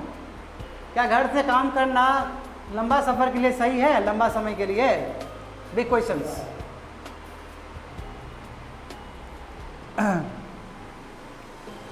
मिल गया आपको? मिल गया रमणन जी? तो क्या बोला जा रहा है, क्या घर से काम करना लंबा समय के लिए सही है? क्वेश्चन मार्क है। इसमें देखेंगे कि क्या पॉजिटिव है क्या नेगेटिव है, इसमें भी देखना है। और ये हिंदू पेपर का है, 12 जून का है। इसका देखिए, इसका GS 1 पेपर देखो, उसमें effects of globalisation on Indian society, number बताओ कितना है? 8 नंबर देखो, पहला पेपर 8 नंबर। तुमको भी दिखाओ, तुम भी देखो और पढ़ो जोर से चिल्ला के। हाँ, पढ़ लेना एक बार, याद रह जाएगा सिलेबस भी। यानी कि ग्लोबलाइजेशन से इंडियन सोसाइटी में क्या इम्पैक्ट पड़ रहा है। अब चलो टॉपिक से पहले हम लोग शुरू करते हैं, ग्लोबलाइजेशन समझते हैं। ग्लोबलाइजेशन मतलब क्या होता है, याद करो। लिबरलाइजेशन आएगा, प्राइवेटाइजेशन आएगा तो ग्लोबलाइजेशन आएगा, है ना? क्यों? क्योंकि ट्रेड बैरियर खत्म हो जाएगा तो वहाँ पे फ्री मूवमेंट्स ऑफ गुड्स हो जाएंगे, सर्विस हो जाएंगे, पीपल हो जाएंगे, टेक्नोलॉजी भी हो जाएगा, इन्वेस्टमेंट भी हो जाएगा। इन्वेस्टमेंट 2 तरह का हो सकता है, FDI FPI दोनों हो जाएगा। तो कहने का मतलब ये सब चीज़ हो रहा है तो इंडियन सोसाइटी पे क्या इम्पैक्ट पड़ रहा है, समझे ना? इसका मतलब ये हुआ। तो आप इस चीज़ को समझिए कि ग्लोबलाइजेशन आया तभी तो इतना बड़ा टेक्नोलॉजी आया, तभी तो आज हम लोग बात करें क्या घर में बैठ के हम लोग काम कर सकते हैं। तो क्यों इस एडिटोरियल को क्यों इसके अंदर डाला गया है, तो ये पहले समझने का प्रयास करिए। क्यों? क्योंकि technology is all about your globalisation. अब कैसे वो टेक्नोलॉजी इंडियन सोसाइटी को इम्पैक्ट कर रहा है, इंडियन लोग जो घर में बैठ के काम करना चाह रहे हैं, यानी कि इंडियन सोसाइटी के ऊपर जो इम्पैक्ट पड़ रहा है, उसके लाइफ्स के ऊपर इम्पैक्ट पड़ रहा है ग्लोबलाइजेशन का। समझ में आ रहा है आपको ये चीज़? हाँ, LPG का असर कैसे इंडियन सोसाइटी पे है, देखिए। हाँ, देखते हैं। पॉजिटिव एस्पेक्ट क्या कही थी, घर से बैठ के हम काम करें तो पॉजिटिव एस्पेक्ट है, मगर ये किसके लिए? टेक्नो बेस्ड कंपनीज के लिए, जो टेक्नोलॉजी से जुड़ा हुआ है। क्या संभव है MSME के लिए? संभव है? संभव ही नहीं है। MSME के लिए आपको कारखाना ही जाना होगा, क्योंकि वहाँ पे टेक्नोलॉजी वगैरह है, वहाँ पे हैंडलूम्स वगैरह है। मगर घर में क्या है कि लैपटॉप बैठा है, नेट है, खोल के बैठ जाइए, काम करिए अपना। यानी कि सर्विस सेक्टर के लिए ही सही है टेक्नोलॉजी वाला सर्विस सेक्टर। तो वही बोला जा रहा है कि मगर इससे फ़ायदा क्या है कि घर बैठे करिएगा तो लेस कॉस्ट है। आप बाहर इंडस्ट्री बनाइएगा बड़ा, तो वहाँ पे आपका ऑफिस है, दफ्तर है, वहाँ बहुत ज़्यादा लगेगा। घर में आप बहुत आसानी से कर सकते हैं। तो वही बोला है कि लेसर रेंटल कॉस्ट और फिक्स्ड कॉस्ट फॉर कंपनीज, यानी कंपनीज के लिए ज़्यादा रेंट वाला बात ही नहीं है, अरेंजमेंट बहुत आसान हो सकता है, नंबर 1। नंबर 2 क्या है, एक ability of farmer in company to hire remote test employees with the skill high skill level. यानी कि देखिए ये क्या बोल रहा है कि मेरा टेक्नोलॉजिकल बेस्ड कंपनी है, भारत में कोई आना चाहते हो तो दौड़ते हुए नागालैंड से भी कोई आ जाएगा, उसको फिजिकली प्रेजेंट तो नहीं होना है। बोला सर हम भी जुड़ना चाहते हैं। यानी कि बेस्ट टैलेंट कंट्री का किसी भी जगह से पुल किया जा सकता है ऑनलाइन से। और यहाँ पे यदि फिजिबल, यदि यहाँ पे आने का बात होता तो यहाँ से यहाँ आना तो एक दिल्ली दूरी वाला डिस्टेंस है ना, दिल्ली दूर है। देखिए दिल्ली आना है तो भाई दिल्ली दूर है, नंबर 1। और बेचारा नागालैंड से यहाँ आएगा, यहाँ रहेगा, रेंट देगा, कितना उसको दिक्कत है, जितना कमाएगा नहीं उतना रेंट ही दे देगा वो, समझ रहे हैं? तो ये आपका डिसएडवांटेज हो गया। तो हाँ हाँ, और कोई था दिल्ली सल्तनत का ही कोई था, नहीं नाम बोल रहे हैं। हाँ हाँ, ओलिया ही था ना? नहीं अभी मैं थोड़ा सा कर, ये है मेडावल इंडियाज़ में ही है। हाँ हाँ देखो थर्ड, देखो employees need not stay in costly city. बोल रहा है कि एम्प्लॉयज़ को, वही बोले, कॉस्टली सिटी में रहने की ज़रूरत नहीं है, रेंट देने की ज़रूरत नहीं है। क्यों? क्योंकि टेक्नोलॉजी से जुड़ा हुआ है, इंटरनेट से कहीं से भी काम कर सकता है वो, ठीक है, कहीं पे भी होम टाउन से, सिटी से काम कर सकता है। 4 नंबर देखिए, the employees are no longer required to commute long hours in the highly congested cities. लंबा टाइम रहने की कोई ज़रूरत ही नहीं, वहाँ पे घर से काम कर रहा है। कंजस्टेड सिटी में लंबा रहिएगा तो लंबा खर्चा भी तो होगा, है ना? जैसे हम दिल्ली का हर समय एग्जाम्पल देते हैं ना तुम लोग को, दिल्ली में रहना 2 साल मतलब कितना हुआ, 6 से 7 लाख रुपया, ठीक है। सबसे सस्ता रूम कितना मिलता है वहाँ पे, कम से कम 6 से 7 हज़ार रुपया। अकेला तो छोड़ ही दो, अकेला तो एफोर्ड करना बहुत मुश्किल हो जाता है, ये हम शेयरिंग के साथ बोल रहे हैं। 5th नंबर देखो, it gives flexibility to take care of other responsibility. देखिए कितना अच्छी बात है। देखिए इसका पॉजिटिव रिपरकशन ये है कि मियाँ बीबी दोनों क्या कर रहे हैं, घर से ही काम कर रहे हैं, ठीक है। तो जो एक मिथ बना है कि बच्चे का पालने का किसके ऊपर ठिकरा फोड़ा जाता है, माँ के ऊपर। अब पिताजी भी घर से ही काम कर रहे हैं तो पिताजी उस बर्डन को शेयर कर सकते हैं, बच्चा को पाल सकते हैं ठीक से। यानी कि फीमेल को बहुत फ़ायदा हो रहा है यहाँ पे, कितना बढ़िया लिखा है एडिटोरियल। यही बोला गया कि यहाँ पे the burden of the child care और एल्डर केयर, जो बूढ़े लोग हैं उसका भी तो बर्डन महिलाएं पे ही आता है, महिलाएं देखती है इसको भी। हाँ, घर में काम दिन भर करते रहेगा, काम करेगा तो बीच में उसको आपको लगता है कि 24 घंटा बैठ के काम करता है क्या? बहुत टाइम मिलता है, 2 घंटा कर लिया, आपको 1 घंटा ब्रेक है। अब वो तो सोचिए, वो तो अलग बात है, वो तो बाहर भी वैसे ही कर रहा था, वो तो आपके ऊपर है। ये तो लगता है कि आपका गड़बड़ है। तो क्या बोला कि दोनों शेयर कर सकते हैं, वाइफ और हस्बैंड चाइल्ड केयर पे और एल्डर केयर दोनों पे ही काम कर सकता है। और इससे क्या होगा, जो बर्डन है किसके, महिलाओं का, वो शिफ्ट होकर रामानंद जी पे आ जाएगा। जो कि रामानंद जी नहीं चाहते हैं। 6 नंबर देखो, there can be discrimination at the work place and some may feel comfortable at work from home. इसका मतलब क्या कि देखिए, जानते हैं ना कि वर्क प्लेस पे बहुत डिस्क्रिमिनेशन होता है, स्पेशली महिलाओं के साथ। आए दिन हम लोग देखते हैं कि क्या होता है, मोलेस्टेशन का शिकार हो जाती है महिला लोग, ठीक है। टॉप मैनेजमेंट लोग कुछ गलत कर देता है, मगर यदि घर से काम करेगी तो ये सब बात नहीं होगा। हैरेसमेंट का, मोलेस्टेशन हैरेसमेंट सबका शिकार होती है, ठीक है। तो अब मगर घर से काम करेगी तो क्या होगा, इसी से बच जाएगी वो।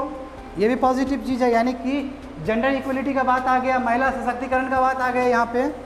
दूसरा देखिए 7 नंबर देखिए, it may increase the productivity and energy of the employee. हो सकता है इससे क्या है कि एनर्जी और प्रोडक्टिविटी बढ़े। क्यों घर में उसका माँ बाप लोग सब प्रेजेंट है, आदमी अपना घर का आदमी लोग को देखता है तो खुश रहता है सब, क्या बात है, वो बच्चा रो रहा है, हम और करेंगे काम। क्या है, डांडवो कर रहा है, मतलब घर का एक इन्वायरमेंट ही अलग होता है ना। अब वहाँ पे क्या कॉलीग है, कॉलीग कौन किसका साथ देता है, अब अपना ही देख लीजिए ना, आपको पता चले कि यहाँ पे आते हैं तो क्या हो जाता है, अब बताते हैं। और वही घर वाले जो जानते हैं कितना खुश रहते हैं, जाओ कोई बात नहीं, पढ़ो वहाँ पे, अच्छी बात है। तो समझ लीजिए घर वाले जो कलीग है, देखिए आपका ही एग्जाम्पल है, क्या है, दोनों अलग है, दोनों अलग डायमेंशन के हैं। उसी तरह मगर इसका एक नेगेटिव इफेक्ट भी है, कई घर में क्वारल भी होता है, झगड़ा भी होता है, फिर उसका नेगेटिव इम्पैक्ट पड़ जाएगा काम करने में। एक नेगेटिव और देखिए कि लोग सोचता है कि ऑफिस में कोई टेंशन हुआ तो घर में आके रिलैक्स हो जाएंगे, घर में कोई टेंशन हुआ तो ऑफिस में जाके रिलैक्स हो जाएंगे। यहाँ तो घर और ऑफिस दोनों एक ही साथ है, दिक्कत है, ये कंसर्न हो गया, ये बाद में बताएंगे। देखो वही बोले ना कि दिक्कत भी है फ़ायदा भी है। देखो 8 नंबर देखो, वन कैन मेक हिज और her own comfortable work environment. देख रहे हो ना, बैठ के आराम से अपना काम कर रहे हो गंजी में, कोई दिक्कत नहीं है ना। अब वहाँ पे जाओगे तो एकदम फॉर्मल में रहना है, डिसिप्लिन फॉलो करना है, घर में एकदम कंफर्टेबल, जब हुए फॉर्मल पहन लिए फिर खोल लिए, लाइक माइंड, ठीक है। उसके बाद देखो 8 नंबर हो चुका है। 9 number, people with physical disabilities. कितना बढ़िया बात है, दिव्यांग लोग भी ज्वाइन कर सकते हैं इस चीज़ को। और वहाँ पे दिव्यांग लोग को जाना इतना आसान है, मुश्किल है, चेयर में जाना वहाँ इतना आसान है, ऑफिस सब और घर में बैठ के कर रहे हैं। टैलेंटेड तो होते हैं दिव्यांग भी, मगर चलने फिरने में दिक्कत की वजह से वो नहीं कर पाते हैं। 10 नंबर देखो, नो सेफ्टी रिलेटेड इश्यूज़। कोई सेफ्टी रिलेटेड इशू है ही नहीं, गर्ल्स के सेफ्टी का कोई बात ही नहीं है कि गर्ल रात को यदि आएगी तो वहाँ पे प्रोटेक्शन कैसे मिलेगा, कोई बात ही नहीं है। घर में है, घर में प्रोटेक्शन है। 11वें नंबर देखिए, इससे क्या होगा, इससे ये फायदा होगा कि घर में यदि काम करेगी महिला तो महिला का लेबर फोर्स बढ़ेगा, पार्टिसिपेशन बढ़ेगा। हाँ, जो आपका 22% है, याद करिए डेटा को, जो आपका 22-23% है लेबर फोर्स का, वुमेन का, वो काफ़ी बढ़ जाएगा। क्यों? क्योंकि महिला को घर से काम करना है तो और महिला आएंगी जुड़ने के लिए। और देखिए, they can focus on output delivery, ठीक है, आउटपुट एफिशिएंसी बढ़ जाएगा इससे। और लास्ट देखिए, कोई विलेज में, कोई रेस्टोरेंट में, कोई वर्कशॉप में, कोई एग्रीकल्चर फार्म से बैठ के अपना फ्लेक्सिबिलिटी दिखाया जा रहा है, यानी कि वहाँ से काम कर रहा है। इतना आपको फ़ायदा है कि आप गांव देहात में जाकर अपना बैठ के काम कर रहे हैं। शर्त ये है कि आपके पास नेट और स्मार्टफोन होना चाहिए या स्मार्ट टेक्नोलॉजी होना चाहिए। ये तो हुआ कोइन का एक साइड, कोइन का दूसरा साइड भी है, नेगेटिव भी उतना ही है जैसे कि हम लोग पहले वाला किए थे। तो बस ये करके क्लास क्लब्ड है। Flexible hours can extend the timings of the work and may disrupt the work life balance. Flexible आप कभी भी आप कर सकते हैं। ये वाला जब चीज़ आ जाएगा तो आपका जो फ्लेक्सिबिलिटी है घर में रहने का, उसका डिसबैलेंस हो जाएगा। कैसे? पहले सोचते थे कि 10 बजे जाएंगे, 10 से 4 बजे काम करेंगे, 5 बजे घर लौट जाएंगे। तो आपका काम क्या था, अलॉटमेंट था टाइम का, टाइम शेड्यूल का। और यहाँ पे तो आप 9 बजे काम कर रहे हैं, 8 बजे काम कर रहे हैं, फिर जाके 4 बजे भी काम कर रहे हैं, 5 बजे भी कर रहे हैं। यानी कि जो आपका प्रॉपर घर का जो बैलेंस होना चाहिए वो डिसरप्ट हो रहा है। जब वो डिसरप्ट होगा तो फैमिली में बहुत इम्पैक्ट पड़ेगा। क्वारल हो सकता है कि बोलेगा हमको टाइम क्यों नहीं दे रहे हैं, बहुत बड़ा प्रॉब्लम हो जाएगा। दूसरा, साइबर सिक्योरिटी का प्रॉब्लम होगा। हो सकता है कि आपका जो मीटिंग हो रहा होगा बहुत जैसे जूम वाला अभी आया था ना जी रमानंद जी, कि जूम में जो बात हो रहा था कोविड-19 में, कि जूम में आप मीटिंग कर सकते हैं। जूम क्या एक ऐप है, उस ऐप में आप क्या कर सकते हैं, मीटिंग कर सकते हैं, मगर वो हैक हो गया था। बहुत अभी मीडिया में चला था 1-2 महीना पहले। तो साइबर सिक्योरिटी एक बिगेस्ट कंसर्न है घर से काम करने का। हो सकता है आपका डेटा लीक हो जाए, हो सकता है कि मीटिंग में आप बहुत इंपॉर्टेंट स्ट्रैटेजिक कोई बात किए हों, वो लीक हो के कोई दूसरा काम कर दिया। आज ही देखिए ना, कल का ही देखिए न्यूज़ क्या हुआ, बहुत सारा स्ट्रैटेजिक इन्फॉर्मेशन चुरा लिया है इंडिया का चाइना ने। अभी भी चल रहा है न्यूज़ में, जी न्यूज़ में। थर्ड नंबर देखिए, इंटरनेट बेस्ड कम्युनिकेशन, ठीक है, वो क्या है, 24/7 पावर चाहता है। क्या 24/7 पावर है हर जगह पे? नहीं है, वो भी बड़ा हर्डल्स है। चौथा क्या है कि जो जूम का बताए थे, है ना, कि मीटिंग जो प्लेटफॉर्म है जूम का, हो सकता है वो अनप्रोडक्टिव हो जाए, लॉन्ग वे में का आपका चोरी हो जा रहा है डेटा वगैरह। फिफ्थ वन देखिए, there may be employee motivation and productive concerns for the employers. क्या बोला है कि हो सकता है कि जो एम्प्लॉय रिलेशन होता है उसमें कोई तरह का दिक्कत हो सके, दिक्कत आ सकता है ना, क्यों एक रिलेशन जो बनना चाहिए सीनियर बॉस का, वो भी तो इम्पोर्टेंट है आगे बढ़ने के लिए। आप क्यों, क्योंकि आप ऊपर से सीखते हैं बहुत सारा चीज़, है ना, अपने बॉस से बहुत सारा चीज़ सीखते हैं। हालांकि नेगेटिविटी रैगिंग तो होता ही है, आप बहुत सारा चीज़ भी सीखते हैं, वो मिसिंग हो जाएगा। मेंटल हेल्थ इशू हो जाएगा, घर में वर्चुअली डिजिटली काम किए जा रहे हैं तो माइंड पे असर पड़ेगा, बार बार डिजिटली कर रहे हैं, यही प्रॉब्लम है। इंफॉर्मेशन सिक्योरिटी, डाटा सिक्योरिटी क्या बिगेस्ट प्रॉब्लम है बहुत सारे कंपनी के लिए, वही बोल रहे हैं, डेटा ब्रीच हो जाएगा। Missing human to human contact होगा, जब आदमी से आदमी मिलता है तो क्या होता है, बातचीत होता है, डायलॉग होता है, डिबेट होता है, जहाँ पे हम अपना इच्छा और आकांक्षा को प्रेजेंट करते हैं। आदमी क्या है, सोशल एनिमल है, पता है ना आप लोग को। सोशल एनिमल मतलब क्या हुआ, सामाजिक प्राणी। तो आदमी एक दूसरे से बोल के क्या करता है, अपना दुख को कम करता है। मैं वही चीज़ तुमको नहीं मिला तो क्या होगा, मन में बहुत सारा दिक्कत होगा, और मन में बहुत सारा दिक्कत होगा तो घर के रिलेशन में इम्पैक्ट पड़ेगा। क्यों, क्योंकि ऑफिस भी घर ही बन गया है, घर तो घर था ही पहले, ये आलम है। यही बोला कि ये देखिए, ये हो सकता है कि एडिशनल बर्डन दे वुमेन के ऊपर। क्यों, महिला क्या कर रही है, डोमेस्टिक वर्क भी कर रही है, बच्चों को भी रख रही है और फैमिली का भी काम कर रही है, साथ साथ जॉब भी कर रही है, तो फीमेल के ऊपर और प्रेशर बढ़ गया। तो इससे हो सकता है घर में एक नेगेटिव इन्वायरमेंट बन सकता है, ठीक है। 10 नंबर देखो, बहुत सारे घर में क्या होता है कि घर हैप्पियर प्लेस नहीं है। ऐसा होता है ना, बहुत सारे लोग के लिए घर हैप्पी प्लेस नहीं है, लोग जाते हैं बाहर एंजॉय करने के लिए। मैं अब यहाँ पे तो आप आदमी को बोल दिए हैं कि घर से बाबू काम करना है, तो कितना प्रेशर लगेगा उसको, तो घर में रहना ही नहीं चाहता है, बात ही नहीं कोई सुनना चाहता है उसका, तो करे क्या वो। इस वजह से इसका प्रोडक्टिविटी पे यानी कि काम पे इम्पैक्ट पड़ सकता है उस आदमी का जो घर में रहना नहीं चाह रहा है। 11वें नंबर देखिए, work from home make us less social, है ना। घर से यदि काम करते हैं तो सोशल इंटरेक्शन हो रहा है, नहीं हो रहा है। जब सोशल इंटरेक्शन नहीं हो रहा है तो आप सोशल बन ही कहाँ रहे हैं। सोशल बनने के लिए तो आपको आदमी से मिलना पड़ेगा ना, समझना पड़ेगा उसका। तो आप क्या बन जाएंगे, इंडिविजुअलिस्टिक बन जाएगा, अपने तक ही सीमित करा जाएंगे और आपका इच्छा आकांक्षा वहीं तक रह जाएगा और आपका मैसेज नहीं जा पाएगा दूसरी तरफ। देखो सेकंड लास्ट देखो, if one has issues at work, वही बोला कि यदि किसी को प्रॉब्लम है घर पे अपने ऑफिस में, तो घर आके अपना प्रॉब्लम ख़त्म कर सकता है। यदि घर में कोई प्रॉब्लम है तो ऑफिस में आके अपना प्रॉब्लम ख़त्म कर सकता है। मगर क्या, वही बात फिर से, मगर घर और ऑफिस एक ही हो तो दिक्कत ही दिक्कत है, कहाँ पे प्रॉब्लम सॉल्व करेगा वो। लास्ट वन देखिए, लास्ट वन क्या है, जॉब इनसिक्योरिटी भी इंक्रीज हो सकता है। क्यों, टेक बेस्ड है, कभी भी आपका नीचे जा सकता है, ये समझ रहे हो।